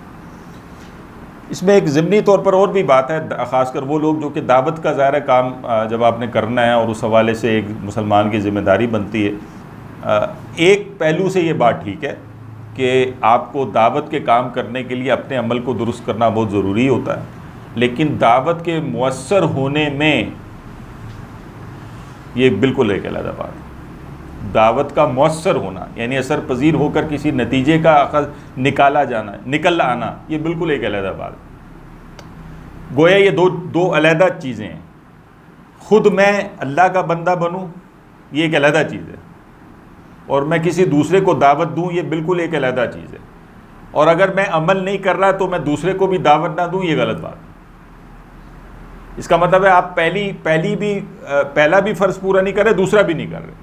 یعنی اس کی مثال یوں سمجھ لینا، ایک شخص ہے وہ رمضان کے روزے اس لیے نہ رکھے کہ نماز میں نہیں پڑھ رہا، تو ایسا تو نہیں کرنا چاہیے نا اس کو۔ نماز کا سوال اپنی جگہ ہے، روزے کا سوال اپنی جگہ ہے۔ اگر وہ روزہ رکھ رہا ہے تو تحسین اس بات کی ہے کہ وہ روزہ رکھ رہا ہے، اور مذمت کی اس بات کی ہے کہ وہ نماز نہیں پڑھ رہا۔ اسی طرح سے وہ خود اللہ کے دین پر عمل کر رہا ہے، یہ اچھی بات ہے، نہیں کر رہا تو مذمت کی بات یہ ہے۔ کسی دوسرے کو دعوت دے رہا ہے یہ اچھی بات ہے، لیکن کسی کو دعوت نہیں دے رہا تو یہ بری بات ہے۔ یعنی اب یہ دو علیحدہ علیحدہ فرائض ہیں، اور مؤثر ہونے یعنی یہ بات یہاں لانے کا مقصد، یہ جو میں بات تھوڑی سی تفصیل بیان کر رہا ہوں، اس کی وجہ یہ ہے کہ دیکھیں مؤثر ہونے کے حوالے سے رسول اللہ صلی اللہ علیہ وسلم کی ذات سے زیادہ مؤثر کس کی بات ہو سکتی ہے؟ لیکن ابو طالب تو ایمان نہیں لائے نا اس چیز کو بالکل. جی جی جی حضرت ابو بکر صدیق رضی اللہ تعالیٰ عنہ نے اس غلط فہمی کو دور کیا. یعنی باقاعدہ حضرت ابو بکر صدیق رضی اللہ تعالیٰ عنہ جو ہے وہ فرماتے ہیں اس معاملے میں وہی جو کہ میں نے جس کی تفصیل ابھی آپ کے سامنے رکھی ہے، اور سورہ صف میں ہے نا لما تقولون ما لا تفعلون، کیوں کہتے ہو جو کرتے. وہ مذمت اس چیز کی جا رہی ہے. اللہ تعالیٰ کہہ رہے ہیں تم خود کیوں نہیں سیدھے ہوتے، اپنے آپ کو کیوں نہیں، تم دوسروں کو تو کہہ رہے ہو اپنے آپ کو ٹھیک کیوں نہیں کرتے. اللہ تعالیٰ مذمت اس کی نہیں کر رہا کہ تم دوسرے کو کیوں کہہ رہے ہو، اللہ تعالیٰ مذمت اس چیز کی کر رہا ہے تم خود کیوں نہیں ٹھیک ہوتے. تو یہ ہے اصل میں بات. جی جی ٹھیک ہے نا. جی جی حضرت ابو بکر صدیق رضی اللہ تعالیٰ عنہ کہا کرتے تھے کہ لوگوں نے اس کا غلط مفہوم جو ہے وہ اپنے ذہن میں بنا لیا، اور وہ وہی ہے، یعنی کہ ایک انسان وہ کہے نہ اللہ، وہ جو بیزاری کا بھی ایلیمنٹ ہے نا، وہ اللہ تعالیٰ نے اس شخص کے لیے یہی کہا ہے کہ تم دوسرے کو تو نیکی کا حکم دے رہے ہو، خود اس پر عمل نہیں کر رہے، خود بھی کرو، خود بھی اپنی پرواہ کرو.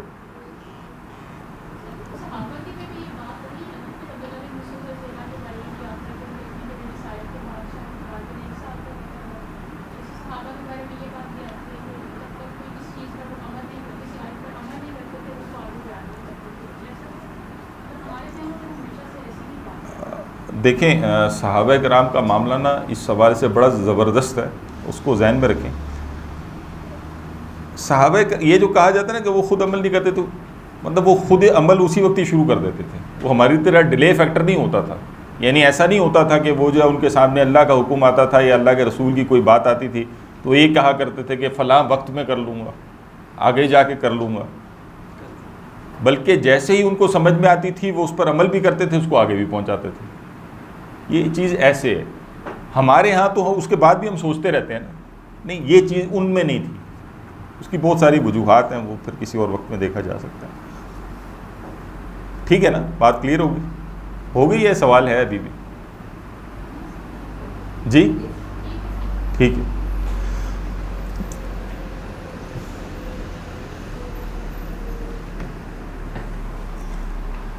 اس پہ پھر ہمیں یہ نظر آتا ہے کہ ابو طالب نے ایک وقت میں جو ہے وہ شام کا سفر کیا ہے، تجارتی حوالے سے سفر کرنا چاہ رہے ہیں، اور آپ سے کی عمر اس وقت 12 سال ہے کہ جس وقت انہوں نے ایک قصد کیا ہے کہ وہ سفر کریں گے شام کی طرف. اور اس وقت محمد صلی اللہ علیہ وسلم کو وہ نہیں لے کے جانا چاہ رہا اپنے ساتھ، لیکن یہ کہ اس میں جب رسول صلی اللہ علیہ وسلم کی طرف دیکھا تو پھر یہ خیال آیا کہ ظاہر یتیم بھی تھے اور پھر ایک طرح سے جو ہے وہ اکیلے بھی تھے رسول اللہ صلی اللہ علیہ وسلم اس اعتبار سے. تو اس میں جو ہے وہ جب رنجیدہ پایا رسول اللہ علیہ وسلم کو تو انہوں نے ساتھ لیا. یہ وہی واقعہ ہے، یہ وہی بات ہے کہ جس کے رستے میں جو ہے وہ مشہور واقعہ وہ جو بحیرہ راہب کا جو ہے وہ ہمیں نظر آتا ہے، جس کی کچھ تفصیل یہ اسی طرح ہے نا کہ وہ بصرہ کے مقام پر جب پہنچے ہیں تو وہاں جو یہ نصرانی راہب تھا، ٹھیک ہے، اور اس کا اصل نام تو جرجیس تھا، جرجیس، ٹھیک ہے، بحیرہ راہب کے نام سے یہ مشہور تھا. تو وہ آپ جانتے ہیں کہ جو تورات تھی اس کے اندر تو رسول اللہ صلی اللہ علیہ وسلم کی نشانیاں لکھی ہوئی تھیں، اللہ تعالیٰ نے تو بیان کی ہوئی تھی، احمد نام بھی موجود تھا، ٹھیک ہے. تو انہوں نے جو ہے رسول اللہ صلی اللہ علیہ وسلم کی ان علامتوں کو دیکھتے ہوئے اور آسمانی کتابوں کے علم کو سامنے رکھتے ہوئے پہچان لیا تھا کہ یہ آنے والے رسول ہیں. ابھی رسول یعنی آپ دیکھیں 12 سال کے ہیں رسول اللہ صلی اللہ علیہ وسلم، لیکن وہ نشانیاں جو ہیں وہ انہوں نے دیکھ لی تھیں. اور آپ کا ہاتھ پکڑ کر یہ الفاظ بھی جو ہے وہ اس کی جانب سے ملتے ہیں کہ ھذا سید العالمین، کہ یہ جو ہے وہ تمام جہانوں کے سردار ہیں. ھذا رسول رب العالمین، یہ تمام جہانوں کے رسول ہیں. اور یبعثہ اللہ رحمۃ للعالمین، اور اللہ تعالیٰ نے جو ہے ان کو مبعوث کیا ہے تمام جہان والوں کے لیے رحمت بنا کر. اگرچہ کہ ابھی چونکہ نبوت کا کوئی اظہار نہیں ہے، کوئی ایسی چیز نہیں ہے، تو اس لحاظ سے ہم ایمان لانا اس طرح کا تو نہیں ہے، لیکن یہ ایمان تو بہرحال بنتا ہی ہے کہ انہوں نے اس بات کی تصدیق کر دی ہے کہ یہ وہ جو ہے یہ وہ رسول ہے. تو کسی نے پوچھا بھی کہ یہ آپ کو کیسے معلوم ہوا؟ تو بحیرہ نے کہا کہ کوئی شجر اور حجر میں نے ایسا نہیں دیکھا کہ جو سجدہ نہ کرتا ہو، اور یہ کسی نبی ہی کے لیے ممکن ہے، یہ اس کے علاوہ ممکن نہیں. اور پھر یہ بھی کہا کہ جو مہر نبوت ہے میں اس کے ذریعے سے بھی پہچانتا ہوں. اور پھر یہ بھی کہا، انہوں نے یہ کہا کہ یہ جو ہے وہ آپ جا رہے ہیں روم کی جانب، یہ شام روم میں آتا ہے، رومن امپائر کا حصہ ہے، تو وہاں جو ہے وہ اصل میں عیسائی مذہب ہے، اور معاملات یہ ہے کہ وہاں اگر کوئی پہچان لے گا تو وہ قتل کر دے گا، تو ان کو واپس کریں. یعنی وہاں پر وہ اڑ گئے تھے، انہوں نے کہا جی ان کو واپس بھجوائیں، ان کو آگے نہیں لے کے جانا. اس پر جو ہے وہ ہمیں دو نام ایسے نظر آتے ہیں. ظاہر ابو طالب تو خود تو گئے آگے نا، ظاہر وہ تجارت کے حوالے سے، لیکن دو نام ہمیں ملتے ہیں. ایک ہے حضرت ابو بکر صدیق رضی اللہ تعالیٰ عنہ کا کہ وہ بھی ہمراہ تھے اس قافلے میں، اور دوسرا نام حضرت بلال رضی اللہ تعالیٰ عنہ کا بھی آتا ہے. بہرحال ان دونوں میں کسی ایک کے ذریعے سے واپس جو ہے وہ بھجوایا گیا ہے، رسول آگے نہیں گئے ہیں. اس میں بھی کچھ اختلاف موجود ہے، جیسے اور کچھ اس کی صحت کے حوالے سے بھی بات ہے. یعنی یہ جو روایت ہے نا، خاص طور پر یہ جو روایت ہے، اس حوالے سے امام ترمذی رحمۃ اللہ علیہ جو ہیں وہ محدث ہیں، وہ یہ فرماتے ہیں کہ یہ حدیث حسن ہے. حسن وہ حدیث ہوتی ہے جو قبولیت کے درجے کو پاتی ہے. ابھی ہم اس کی ٹیکنیکل گفتگو پہ نہیں جا رہے، بس ذہن میں رکھیں کہ جو صحیح حدیث ہوتی ہے اس سے نچلا درجہ ہوتا ہے حسن حدیث کا، لیکن حسن جو حدیث ہوتی ہے وہ بھی قبولیت کی سند ہوتی ہے اس کے پاس، ٹھیک ہے، وہ ضعیف نہیں ہوتی. ٹھیک. اور حاکم جو ہیں انہوں نے اس کو جو ہے وہ امام بخاری اور امام مسلم کی شرط پر جو ہے وہ قرار دیا ہے. یہ بھی ٹیکنیکل بات ہے کہ وہ شرط کیا ہوتی، شرط پر قرار دینے سے کیا مراد ہے، لیکن بس اس کو فی الحال اتنا ہی رکھیں، اسی طرح سے ذہن میں رکھیں. ایک بہرحال رائے موجود ہے کہ یہ ضعیف ہے، ایسی بھی بات ہے کہ یہ ضعیف. اور ادریس کاندلوی رحمۃ اللہ علیہ وہ خود بھی چونکہ شیخ الحدیث ہیں، تو وہ یہ کہتے ہیں کہ اس میں اختلافی بات بس آخری ہے. یعنی وہ جو کہا گیا نا کہ ابو بکر صدیق یا ان کے ذریعے سے حضرت بلال رضی اللہ عنہ کے ذریعے سے واپسی، تو حضرت بلال کے ذریعے سے ممکن نہیں ہے، وہ عمر تھی نہیں ان کی. وہ ہم جانتے ہیں نا کہ حضرت ابو بکر اور رسول اللہ صلی اللہ علیہ وسلم کی عمر تو ایک ہی ہے تقریباً، ٹھیک ہے، تو وہ وہاں حضرت بلال رضی اللہ عنہ کا نام جو ہے نا وہ ٹھیک نہیں ہے اس روایت کے اندر جو آ رہا ہے. ابن قیم رحمۃ اللہ، اور وہ خود نہیں کہہ رہی ہے، اصل میں ابن قیم رحمۃ اللہ علیہ جو کہ شاگرد ہے ابن تیمیہ کے، انہوں نے بھی کہا کہ یہ صریح غلطی ہے اس روایت کے اندر، یہ جو آخری بات ہے نا یہ غلطی پر مبنی ہے، تو یہ اس وجہ سے جو ہے وہ ناقابل اعتبار ہے. بہرحال یہ مختلف آراء ہیں جو کہ اس روایت کے حوالے سے ہمارے سامنے آتی ہیں. یہی واقعہ جو فیل ہے، اس کے بعد ایک جو بڑا واقعہ ہے وہ ہے حرب الفجار. حرب الفجار ہم جانتے ہیں نا کہ عربوں میں جو لڑائیوں کا سلسلہ تھا، جنگوں کا سلسلہ تھا، یہ جاری ہی رہتا تھا. وہ کہیں پانی پلانے پہ جھگڑا تو کہیں گھوڑا آگے بڑھانے پہ جھگڑا، یہ صورتحال چلتی ہی رہتی. یعنی عرب میں تو یہ بات اسی طرح سے تھی کہ آپ سمجھیں کہ صرف جو تھے وہ حرمت کے مہینے اس کے اندر بچے ہوئے تھے، باقی تو پورا سال جنگوں پہ ہی گزرتا تھا.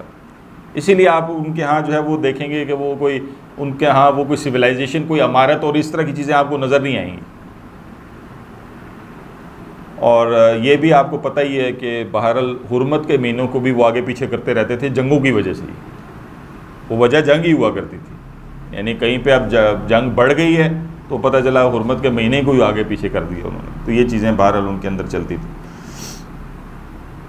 تو یہ واقع فیل کے بعد جو مشہور واقعہ یہ حرب الفجار کا ہے، جو کہ قریش اور قبیلہ قیس کے درمیان ہے. قبیلہ قیس اور قریش، اولاً جو ہے وہ قریش پر قیس جو ہے غالب آئے، اور پھر قیس پر ثانیاً جو ہے وہ جو غالب آئے وہ قریش تھے. لیکن بالآخر اس جنگ کا خاتمہ بھی صلح کے اوپر ہوا.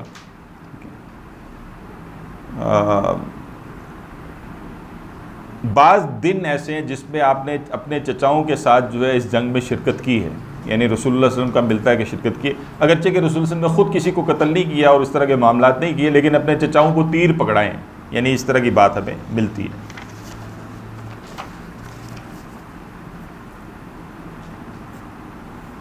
حرب فجار بھی جو ہے نا، فجر کس کو کہتے ہیں؟ حد، یعنی جب وہ ایک، یعنی آپ سمجھیں کہ رات کی تاریکی کو پھاڑ کر جو ہے وہ اصل میں صبح برآمد ہو رہی ہوتی ہے نا، تو فجار جو ہے وہ اصل میں اس کو اسی لیے کہتے ہیں یہ وہ جنگ ہے جو کہ جس نے حرمت کے مہینے کی حرمت کو پھاڑا ہے، اس کو پامال کیا ہے، یعنی یہ حرمت کے مہینوں میں داخل ہو گئی تھی، اسی لیے جو ہے وہ اس کو حرب فجار کہتے ہیں. ابن حشام کہتے ہیں کہ اس وقت رسول اللہ صلی اللہ علیہ وسلم کی عمر جو تھی وہ 14 سال تھی یا 15 سال تھی. جبکہ ابن اسحاق کے نزدیک جو ہے رسول کی عمر اس وقت 20 سال تھی۔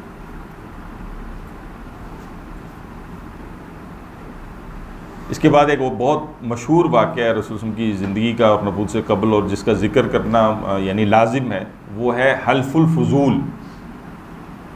حلف الفضول، فضل سے، اصل میں تو ایک معاہدہ تھا، اور یہ حرب فجار کے بعد جو ہے وہ پیش آیا، اور ذی قعدہ ہے، ذی قعدہ کا مہینہ جس کے اندر یہ واقعہ جو ہے وہ ہمیں ملتا ہے، اور اس کے محرک کا جو نام ملتا ہے ہمیں وہ ہے زبیر بن عبد المطلب، یہ بھی رسول کے چچا ہیں، ٹھیک ہے۔ اور بنو ہاشم اور بنو تیم کے درمیان یہ ایک شخص ہے جن کا نام ہے عبداللہ بن جدعان تیمی، عبداللہ بن جدعان تیمی۔ ان کے مکان پر جو ہے وہ جمع ہوئے ہیں سب، اور یہاں پر یہ معاہدہ ہوا ہے، اور سب نے اس پر مشترکہ حمایت کا جو ہے وہ اعلان کیا ہے، اور یہ وہ عرب کا واحد اور پہلا معاہدہ ایسا تھا کہ جس نے اپنی اصل پر جو ہے وہ چیزوں کو کھڑا کیا ہے، اور وہ یہ تھا کہ مظلوم کی حمایت کی جائے گی۔ پہلے کیا ہو رہا تھا؟ پہلے یہ ہو رہا تھا کہ انصر اخاک ظالمن او مظلومن، کہ میں تو اپنے بھائی کی مدد کروں گا چاہے وہ ظالم ہو چاہے مظلوم،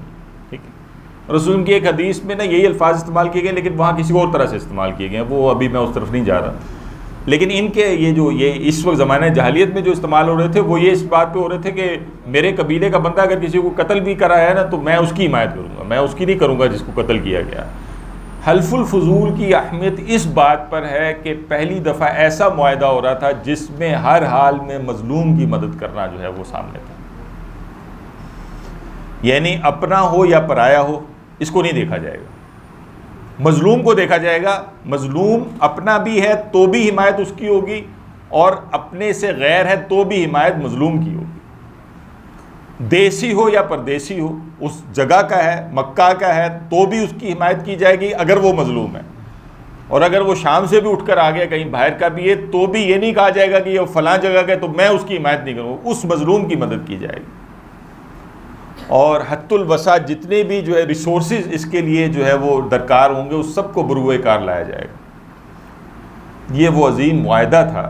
کہ رسول اللہ صلی اللہ علیہ وسلم کی نبوت کے بعد بھی ایک وقت میں رسول اللہ صلی اللہ علیہ وسلم کا ارشاد ملتا ہے اس حوالے سے۔ آپ صلی اللہ علیہ وسلم نے فرمایا میں عبداللہ بن جدعان کے گھر پر موجود تھا، اس معاہدے کے عوض اگر مجھے سرخ اونٹ بھی دے دیے جائیں تو میں ان کو ہرگز پسند نہیں کرتا، یعنی دنیاوی کوئی بھی قیمت اس کے اگینسٹ میں نہیں لینا چاہتا کہ یہ جو مظلوم کی حمایت ہے یہ اتنی بڑی چیز، ٹھیک ہے۔ اور اگر زمانہ اسلام میں بھی اس قسم کے معاہدے کی طرف بلایا جاؤں تو ضرور اس میں جو ہے شرکت کروں گا۔ اس میں یہ بھی نہیں دیکھا جائے گا کہ یہ غیر مسلموں کے ساتھ ہو رہا ہے یا کیا ہو رہا ہے،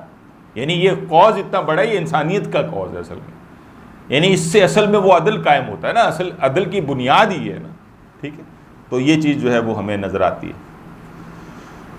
بہرحال اس میں ہمارے لیے بہت بڑا میسج ہے، ہم تو اپنے آپ کو جھگڑوں سے ان چیزوں سے دور ہی رکھتے ہیں، ہم تو نہیں چاہتے کہ کسی بھی ایسی چیز کا ہم حصہ بنیں، لیکن رسول اللہ صلی اللہ علیہ وسلم کی زندگی جو ہے وہ ہمارے لیے اسوہ ہے۔ اور یہ تو وہ واقعہ چلیں آپ کہیں گے کہ نبوت سے قبل کا، لیکن وہ جو خطاب رسول اللہ صلی اللہ علیہ وسلم نے بعد میں کر دیا وہ اس کی حمایت کرتے ہوئے گویا اب اس کو خود واضح کرتا ہے کہ یہ اب تا قیامت یہ رسول اللہ کی طرف سے ایک ہدایت ہے کہ بندہ مومن جو ہوتا ہے وہ ظلم کے خلاف کھڑا ہونے والا ہوتا ہے، وہ مظلوم کی حمایت کرنے والا ہوتا ہے، وہ کوئی خاموش جو ہے وہ گونگا شیطان نہیں ہوتا۔ ہمارے ہاں تو اکثر یہی ہے نا، آپ دیکھ لیں کوئی پھڈا پڑ جائے تو لوگ پڑھنا ہی نہیں چاہتے اس میں کہ یار میں پھنس نہ جاؤں کہیں بیچ میں، نہیں، آپ اس کے اندر مظلوم کا ساتھ دیں، یہ بنیادی چیز ہے۔ یہ اصل میں دیکھیں یہ ہمدردی جب کسی شخص میں نہیں ہے نا تو وہ دعوت کا کام کیا کرے گا، وہ کسی کی آخرت کو کیا بنائے گا؟ وہ دنیا میں آنکھوں کے سامنے آپ کو ظلم نظر آئے اس کو تو آپ کچھ کر نہیں سکتے، اب آخرت کی پرواہ کہیں کہ میں بڑی کرتا ہوں تو یہ تو باتیں آپس میں میچ ہی نہیں کرتی۔ لہٰذا بندہ مومن جو ہوتا ہے وہ اصل میں ان چیزوں کے خلاف کھڑا ہوا نظر آتا ہے آپ کو، ٹھیک ہے۔ اور یہی رسول کی زندگی کا میسج بھی ہے کہ رسول اللہ صلی اللہ علیہ وسلم نے اس عظیم پھر وہ جو مشن کو لے کر اٹھے کہ پورے عرب کے اندر دین کو جو غالب کرنا تھا، وہ جو سب سے بڑا ظلم تھا شرک کا، اس کے اگینسٹ مظلوم کون تھا؟ اللہ کا دین، وہاں پر مظلوم اللہ کا دین تھا، اللہ کے احکامات تھے، اللہ تعالیٰ کی گویا بتائی ہوئی باتیں تھیں، اور اس کے اگینسٹ پھر رسول صلی اللہ علیہ وسلم نے یعنی عظیم ترین کام جو ہے وہ پھر وہ بھی انجام دیا۔ اسی میں مزید ایک بات جو ہمیں حضرت اپنی جو والدہ ہیں حضرت عائشہ رضی اللہ تعالیٰ عنہ، ٹھیک ہے، ان سے جو سامنے آتی ہے وہ بڑی خوبصورت بات ہے، اور اس کے ذریعے سے ایک ہدایت ہے جو سامنے آتی ہے۔ یہ اصل میں جو ہے وہ عبداللہ بن جدعان جو تھے نا، یہ حضرت عائشہ رضی اللہ تعالیٰ عنہ کے چچا زاد بھائی بھی تھے، ٹھیک ہے، چچا زاد بھائی تھے۔ اور صحیح مسلم کی ایک روایت ہے کہ ایک مرتبہ ابن جدعان کے متعلق جو ہے وہ حضرت عائشہ رضی اللہ تعالیٰ عنہ نے رسول اللہ صلی اللہ علیہ وسلم سے یہ دریافت کیا کہ وہ تو لوگوں کو کھانے کھلاتے تھے، ٹھیک ہے، تو کیا اس کا فائدہ جو ہے وہ عبداللہ بن جدعان کو ہوگا؟ یعنی آپ ان کی ذرا آپ ان کی شخصیت کا اندازہ لگائیں نا کہ ان کے گھر پہ یہ معاہدہ ہو رہا ہے، اور جس کی فضیلت رسول اللہ صلی اللہ علیہ وسلم بیان کر رہے ہیں، تو کس قسم کی شخصیت ہے؟ مطلب یہ شخصیت تو بڑی زبردست شخصیت ہے نا۔ اور ویلفیئر کے ریفرنس میں دیکھیں تو یہ ایک وہ چیز ہے جس کی طرف وہ رہنمائی کر رہی ہیں حضرت عائشہ رضی اللہ تعالیٰ عنہ، کہ بھئی وہ تو لوگوں کو بھوکوں کو دیکھتے تھے، کھانا کھلاتے تھے۔ قرآن نے کتنی جگہ نقل کیا ہے، یہ اتنی زبردست صفت ہے، یعنی مسکین کو، غریب کو، یعنی کسی کو کھانا کھلانے کی جو فضیلت قرآن اور حدیث کے اندر موجود ہے وہ بہت بڑی فضیلت ہے، بہت ہی بڑی فضیلت ہے، ٹھیک ہے۔ تو یہ وہ شخص تھا کہ جو یہ کر رہا تھا، تو آپ اس میں سے دریافت کیا کہ ان کا کیا معاملہ ہوگا، تو آپ سے اس میں فرمایا ان کا آخرت میں حصہ نہیں ہے۔ کیوں؟ کیونکہ انہوں نے یہ نہیں کہا کہ رب اغفر لی خطیئتی یوم الدین، کہ میرے رب مجھے بخش دے میرے خطاؤں کو اس یوم جزا کے دن، یعنی وہ آخرت پر ایمان نہیں لائے تھے، آخرت میں ان کی جزا جو ہے وہ نہیں ہے۔ تو گویا اس چیز کو ذہن میں رکھنا چاہیے کہ بہرحال مطلب آج جب ہم مغرب سے یا ویسٹ سے یا کچھ ہمارے اندر بھی لبرل سے یا ان لوگوں سے جب ہم متاثر ہونا شروع ہوتے ہیں نا، یا وہ یہ کہتے ہیں کہ اصل میں دین اور مذہب تو ہے ہی انسانیت، اور اس قسم کی جو باتیں ہوتی ہیں، اور پھر جو کام، جب ایک شخص آخرت کی نیت سے ایک کام نہیں کرتا، اللہ کی رضا کے حوالے سے ایک کام نہیں کرتا، شرک میں ملوث ہے، توبہ نہیں کرتا، ویسے تو نام آپ کو پتہ ہے کہ غیر مسلموں کے اندر بھی بہت بڑے بڑے ہیں، یعنی مدر ٹریسا کا نام آپ نے سنا ہے، یہ آپ کے جتنے ہاسپٹلز بنے ہوئے ہیں، خاص کر لاہور میں اٹھا کر دیکھیں آپ، ٹھیک ہے، آپ کو نام کوئی ہندو ہی نام ملیں گے نا، یا ہندو ہوگا یا عیسائی ہوگا، یہاں پہ بھی کچھ اس طرح کی چیزیں، تو ویلفیئر کے نام وہ تو ابھی تک بھی چلے آ رہے ہیں، لیکن اس کا فائدہ ان کو کچھ نہیں ہو رہا۔ اس کی ریزن یہ ہے کہ اللہ تعالیٰ کے ہاں جو کوالیفائی فائدے کے حوالے سے آخرت میں چیز کرتی ہے وہ ایمان کرتا ہے، توبہ کرتی ہے، اور آخرت کے حوالے سے اپنے آپ کو یکسو کرنا کرتا ہے۔ اس بنیاد پر جو ہے وہ یہ چیز ذہن کے اندر رہنی چاہیے۔ تو ضمنی طور پر یہ بات ہے، لیکن اس کو ذہن کے اندر رکھیں کہ اگر عبداللہ ابن جدعان کو یہ فائدہ نہیں دیتی تو آج بھی وہ شخص چاہے وہ کتنے ہی بڑے ویلفیئر کے کام کر لے، اگر وہ اپنی آخرت کو مد نظر نہیں رکھتا، توبہ نہیں کرتا، یہ چیزیں نہیں کرتا، یہ چیزیں اس کو وہاں نفع دینے والی نہیں۔ پھر ایک اور بہت عظیم بات جو کہ رسول اللہ صلی اللہ علیہ وسلم کی نبوت سے قبل جو ہے وہ ہمیں نظر آتی ہے، اظہار سے قبل ہمیں نظر آتی ہے، وہ یہ ہے کہ رسول اللہ صلی اللہ علیہ وسلم کا یعنی جو خطاب رسول اللہ کو ملے ہیں، کچھ دو خطابات ایسے ملے ہیں رسول اللہ صلی اللہ علیہ وسلم کو جو کہ اس معاشرے نے رسول اللہ صلی اللہ علیہ وسلم کو خود آنر کیا ہے، یعنی ایک تو صادق کہنا اور ایک امین کہنا، یعنی رسول اللہ صلی اللہ علیہ وسلم کی سچائی اسٹیبلشڈ تھی اس سے پہلے کہ رسول اللہ صلی اللہ علیہ وسلم نبوت کا اعلان کرتے یا اظہار ہوا ہے جب رسول اللہ، اس سے پہلے اس معاشرے کے اندر یہ اسٹیبلشڈ بات تھی، اور اسی طرح رسول اللہ صلی اللہ علیہ وسلم کا امین ہونا یہ اسٹیبلشڈ بات تھی، یعنی یہ اتنی اسٹیبلشڈ ہے کہ آپ اندازہ تو کریں، ہم پڑھیں گے جا کے آگے، یعنی جب رسول اللہ صلی اللہ علیہ وسلم نے وہ جو ہجرت کی ہے مکہ سے مدینہ، اور آخری جو واقعہ اس جگہ پر پیش آ رہا ہے وہ تو رسول اللہ علیہ وسلم کے قتل کے حوالے سے پیش آ رہا ہے نا، ٹھیک ہے، دار الندوہ کے اندر جو آخری سازش ہوئی ہے جس کے بعد اللہ تعالیٰ نے اجازت دی ہے کہ اب رسول اللہ علیہ وسلم جو ہے ہجرت کر لیں، وہ تو رسول اللہ کے قتل کی تھی نا ساری صورتحال۔ تب حضرت علی رضی اللہ تعالیٰ کو کیوں پیچھے چھوڑا تھا رسول اللہ صلی اللہ علیہ وسلم نے؟ جی وہ امانتیں تھیں نا جس کو لوٹانے کے لیے چھوڑا تھا۔ اب ذرا اندازہ کریں وہ امانتیں تھیں کس کی؟ جو قتل کی سازش کر رہے تھے ان کی امانتیں تھیں جن کو پیچھے چھوڑا تھا حضرت علی کو کہ ان کو واپس کر کے وہاں پہنچے۔ اٹ مینز کہ اس معاشرے کے اندر اس ساری صورتحال میں بھی اگر کوئی اس فیکٹر میں پوری طرح کوالیفائی کرتا تھا تو وہ رسول کی ذات تھی. یہ وہ اسٹیبلشڈ یعنی فیکٹر ہے جس کی دلیل ان کے عمل سے واضح ہے. اسی طرح رسول اللہ کی جو سچائی ہے، ان کا صادق ہونا، یہ اسٹیبلشڈ فیکٹر تھا. یعنی اس کے لیے بھی میرے ذہن میں وہ آ رہی ہے بات، وہ جو ابو جہل سے پوچھا گیا نا کہ ایک طرف تم مانتے ہو کہ تم وہ رسول سچے ہیں، اس نے کہا ہاں بالکل سچے ہیں، تو پھر یہ کیوں نہیں مانتے کہ جو وہ کہہ رہے ہیں اور جو تمہیں خبر دے رہے ہیں کہ آخرت ہے اور اللہ کے اوپر ایمان لاؤ اور اللہ ایک ہے اور یہ ساری بات جو وہ کر رہے ہیں اس پر کیوں نہیں تم ایمان لاتے؟ تو رسول اللہ صلی اللہ علیہ وسلم کی سچائی کی نفی نہیں کی ہے اس نے کسی اور طرف کی بات کی ہے. اس نے کہا کہ اصل میں دیکھیں جی بنو ہاشم اور ہمارا شریکہ ہے، اور ہمیشہ سے جو ہے وہ اگر انہوں نے حاجیوں کو پانی پلایا تو ہم نے ان سے بڑھ کر حاجیوں کو پانی پلایا، انہوں نے فلانی حاجی کی خدمت کی، ہم نے اس سے زیادہ بڑھ کر یہ کیا. تو آج اگر جو ہے وہ ہم جو ہے وہ رسول اللہ صلی اللہ علیہ وسلم یعنی محمد کو رسول مان لیں تو گویا ہم تو اس قبیلے کے تھلے لگ جائیں گے. یعنی صورتحال تو یہ تھی، ٹھیک ہے. یعنی اس نے ریزن یہ نفی نہیں کر سکے کہ رسول اللہ صلی اللہ علیہ وسلم کبھی رسول نے جھوٹ بھی بولا ہو، نہیں، بلکہ سچے ہیں. تو تجارت اور امین کا خطاب اگر دیکھا جائے تو اس میں داؤد بن الحسین کا بیان ایک ہمارے سامنے آتا ہے کہ وہ یہ کہتے ہیں کہ لوگوں کا بیان ہے کہ رسول اللہ صلی اللہ علیہ وسلم اس شان سے جوان ہوئے. لوگوں کا بیان یعنی اس معاشرے کا جس میں رسول اللہ صلی اللہ علیہ وسلم بستے ہیں، ان کا رسول اللہ صلی اللہ علیہ وسلم کے متعلق یہ گواہی دینا خود کافی ہے. اور ان کا کہنا یہ ہے کہ آپ اپنی قوم میں سب سے زیادہ بامروت انسان تھے، ٹھیک ہے، اور سب سے زیادہ خلیق تھے، اور سب سے زیادہ ہمسایوں کی خبر گیری کرنے والے تھے، اور سب سے زیادہ حلیم اور بردبار تھے، اور سب سے زیادہ سچے تھے، اور سب سے زیادہ امانت دار تھے، اور سب سے زیادہ فحش اور دوسری برائیوں سے دور رہنے والے تھے. یہی وجہ تھی کہ جس کی وجہ سے آپ صلی اللہ علیہ وسلم کا نام قوم نے امین رکھا. اصل میں امین کے اندر سب کچھ شامل ہو جاتا ہے. جتنی چیزیں یہاں پر بیان ہوئی ہیں نا، یہ ساری کی ساری اصل میں امانت کی ڈیفینیشن. ہم تو امانت کو صرف مال کی حد تک محدود کر دیتے ہیں، یہ وسیع تر مفہوم ہے جس کے اندر یہ ساری حدیث جو ہے وہ وضاحت کر رہی ہے. باسط سے قبل کا جو مشہور ایک واقعہ آپ نے سنا تو ہوگا، لیکن اس کے شاید آپ نے ریفرنس یا ان حوالوں سے نہیں سنا ہوگا یا نام نہیں سنا ہوگا. تو وہ اس طرح سے ہے کہ عبداللہ بن ابی الحمصہ یہ ایک شخص ہے. وہ روایت کرتے ہیں کہ بعثت سے پہلے کی بات یہ ہے کہ میرا رسول اللہ صلی اللہ علیہ وسلم کے ساتھ کچھ معاملہ تھا، ٹھیک ہے، اور میرے ذمے کچھ دینا باقی تھا محمد کو صلی اللہ علیہ وسلم. تو میں نے کہا کہ میں ابھی لے کر آتا ہوں. تو یہ وہ گھر گئے ہیں تو وہ بھول گئے. 3 دن گزر گئے اور رسول اللہ صلی اللہ علیہ وسلم نے 3 دن ان کا وہاں پر انتظار کیا. اور آپ صلی اللہ علیہ وسلم نے پھر جب وہ تیسرے دن وہ ان کو یاد آیا کہ وہ میں نے تو یہ بات کی تھی، اور وہ جب وہاں پہنچے تو رسول کو وہاں نہ صرف وہاں پایا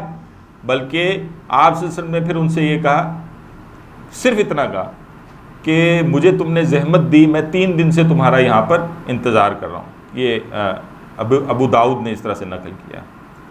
تو یہاں اس واقعے سے ہمارے سامنے چند مزید پہلو آتے ہیں. پہلی یہ کہ آپ وسلم کی جو عہد کی پاسداری ہے وہ آپ یہاں پر ذرا ملاحظہ کیجئے. ایک شخص نے کمٹ کیا ہے آپ وسلم کے ساتھ، اب وہ کمٹمنٹ ہے، وہ گیا ہے، وہ کمٹمنٹ پوری ایسے ہوگی کہ وہ جائے گا اور ادھر سے لائے گا، اور یہاں پر ایک بندہ موجود ہے جس تک وہ چیز یعنی پہنچ رہی ہے خود رسول اللہ صلی اللہ علیہ وسلم. تو ایک عہد ہی ہے نا. آپ نے اس عہد کے لیے 3 دن وہاں پر اسٹے کیا. دوسری چیز جو نظر آتی ہے وہ آپ کا اخلاق ہے. آپ صلی اللہ علیہ وسلم نے اس کو کوئی سخت لفظ نہیں بولے. یعنی یہ جو کہا نا کہ مجھے تم نے زحمت دی، کوئی سخت لفظ تھوڑی ہیں یہ. یعنی آپ نے مجھے زحمت دی، یعنی یہ کیا اس طرح کی بات تو نہیں ہے کہ جس میں دوسرے کے اوپر کوئی ناگواری کا ایسا احساس دلا دیا جائے کہ اگلا بندہ بالکل ہی زہر بار ہو جائے اس سے. اور تیسری چیز جو اس حوالے سے بڑی اہم ہے وہ رسول اللہ کا مزاج ہے. یعنی ایک ایسے شخص کو خاص طور پر جو کہ دین کا کام کرنا چاہتا ہے، اپنے اندر ان صفات کو ڈیولپ کرنے کی ضرورت ہے. اس کو متحمل مزاج ہونا چاہیے، اس کو چیزوں کو دیکھنا چاہیے، اس سے جو چیزیں صادر ہوتی ہیں اس کے اثرات ہوتے ہیں. ایک عام شخص جو کہ کوئی اس طرح کام نہیں کرتا، اگر ایک شخص جو کہ دین کا علم رکھتا ہے, دین کے پیچھے چلنے کی کوشش کرتا ہے, اگر وہ بھی برابر ہو کر چلے گا تو پھر کیا فرق رہے گا. لہٰذا مزاج میں بھی اپنے آپ کو بہتر کرنے کی ضرورت ہے. عبداللہ بن صائب رضی اللہ تعالیٰ عنہ فرماتے ہیں کہ زمانہ جاہلیت میں جو ہے وہ نبی کریم صلی اللہ علیہ وسلم کا شریک تجارت تھا, اور جب مدینہ حاضر ہوا, یعنی بعد میں جب رسول مدینہ تھے اور وہ ایک دفعہ ان کے پاس آئے, تو آپ صلی اللہ علیہ وسلم سے فرمایا انہوں نے, یعنی عبداللہ بن صائب نے, کہ آپ مجھے پہچانتے ہیں؟ تو میں نے عرض کیا, یعنی آپ صلی اللہ علیہ وسلم نے فرمایا نا کہ مجھے پہچانتے ہو تم؟ تو عبداللہ بن صائب نے یہ کہا کہ میں آپ کو کیوں نہیں پہچانوں گا. کہا کنتا شریکی. اب یہ ان کے الفاظ ہیں عبداللہ بن صائب کے رسول اللہ صلی اللہ علیہ وسلم کے متعلق, جو کہ مکہ سے ایک وقت میں مدینہ رسول اللہ صلی اللہ علیہ وسلم کے پاس آ رہے ہیں اور رسول اللہ صلی اللہ علیہ وسلم کے متعلق اس بات کو کر رہے ہیں. کہا کنتا شریکی, آپ تو میرے پارٹنر تھے, بزنس پارٹنر تھے, تجارت میں میرے پارٹنر تھے. فنعم الشریکہ, تو کیا ہی خوبصورت پارٹنر تھے. کہا لا تداری ولا تماری. لا تداری یعنی نہ تو کسی بات کو ٹالتے تھے, اور ولا تماری, اور نہ ہی کسی بات پر بھڑکتے تھے. ہوتا ہے نا پارٹنرز میں, تو آپ دیکھیں کہ مسائل ہو جاتے ہیں, لازمی ہو جاتے ہیں, لیکن وہاں پر بھی رسول اللہ صلی اللہ علیہ وسلم کا اخلاق اتنا بلند تھا کہ آپ صلی اللہ علیہ وسلم جو ہے نا وہ آرگیومنٹس اور ان چکروں میں نہیں پڑتے تھے. آپ صلی اللہ علیہ وسلم کے اخلاق بہت زبردست تھا. یعنی آپ صلی اللہ علیہ وسلم جو ہے وہ نہ تو اپنے شریک کی کسی بات کو ٹالتے تھے, گویا عزت دیتے تھے, ٹھیک ہے, اور ان کی بات کو مانتے تھے, اور اسی طرح سے نہ ہی جو ہے وہ کسی بات میں جھڑکتے, یعنی ان کو بھڑکتے تھے, جھڑکتے تھے. کوئی آپس میں اس طرح کا معاملہ, کوئی ایک واقعہ بھی نظر نہیں آتا. اس میں پچھلے دنوں ایک روایت پڑھا تھا, حضرت انس رضی اللہ تعالیٰ, آپ جانتے ہیں کہ 10 سال تو رسول کے ساتھ کم از کم رہے ہیں نا, تو حضرت انس رضی اللہ تعالیٰ بچے تھے, اور وہ کہتے ہیں کہ رسول اللہ صلی اللہ علیہ وسلم نے کبھی مجھے نہیں جھڑکا, کبھی مجھے اف تک نہیں کہا, کبھی یہ نہیں کہا کہ تم نے یہ کام کیسے کیا, کیوں کیا, کبھی یہ نہیں کہا کہ ایسے, یعنی کسی بات میں رسول اللہ صلی اللہ علیہ وسلم نے ان کے اوپر انگلی نہیں اٹھائی. یہ بہت زبردست بات ہوتی ہے. تو ایسے میں پھر ہم یہ سمجھتے ہیں کہ رسول اللہ نے تربیت کیسے کی.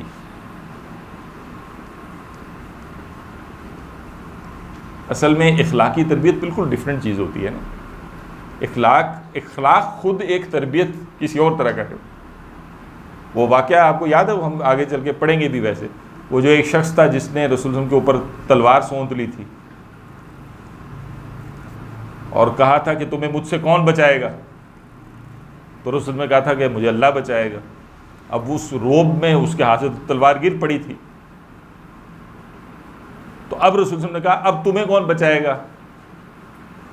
کہا اللہ ہی بچائے گا. یعنی آپ, اس نے تو خیر یہ کہا تھا کہ آپ جو ہے وہ شفیق ہیں, آپ مہربان ہیں. رسول نے کہا نہیں, اللہ ہی بچائے گا. اور پھر جب وہ اپنی قوم میں گیا تھا تو کیا کہا تھا کہ میں تم میں سے سب سے بہترین بندے سے مل کر آ رہا ہوں. اب یہ کس چیز نے تربیت کی؟ اخلاق. تو ہم باتوں سے تربیت کرنا چاہتے ہیں. اصل میں ہمارا زیادہ بڑا مسئلہ یہ ہے کہ ہم لوگوں کی یا مطلب باتوں سے تربیت کرنا چاہتے ہیں. تو باتوں کی تربیت بعض دفعہ بالکل وقتی ہوتی ہے, دائمی نہیں ہو سکتی. جبکہ جو اخلاق کی تربیت ہوتی ہے وہ بہت بڑی تربیت ہوتی ہے, وہ انسانوں کی زندگیوں کو بدلتی ہے. یہ لمحہ فکری ہے. آج ہمارا کردار جو ہے وہ کیا, اس حوالے سے ہمیں اپنے آپ سے سوال کرنا چاہیے کہ ہمارے قول اور عمل میں کیا چیزیں اسی طرح سے ہیں یا نہیں ہیں. ہمارا مزاج کیا ہے, ہم جو ہے وہ کس طرح سے. دیکھیں نا, آج ہم نے چلیں آج کے لیکچر میں 2 چیزیں تو کم از کم دیکھ لی ہیں نا. ایک تو یہ ہے کہ اس بات کو تو ہم سمجھتے ہیں نا کہ ہدایت ہمارے ہاتھ میں تو نہیں ہے, اللہ نے دینی ہے. جب ہم اس فیکٹ کو اپنے سامنے رکھیں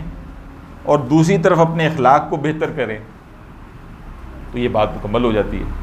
کیونکہ میرے جھڑکنے سے, میرے بھڑکنے سے, میرے مزاج کے خراب ہو جانے سے کسی کو ہدایت مل نہیں سکتی.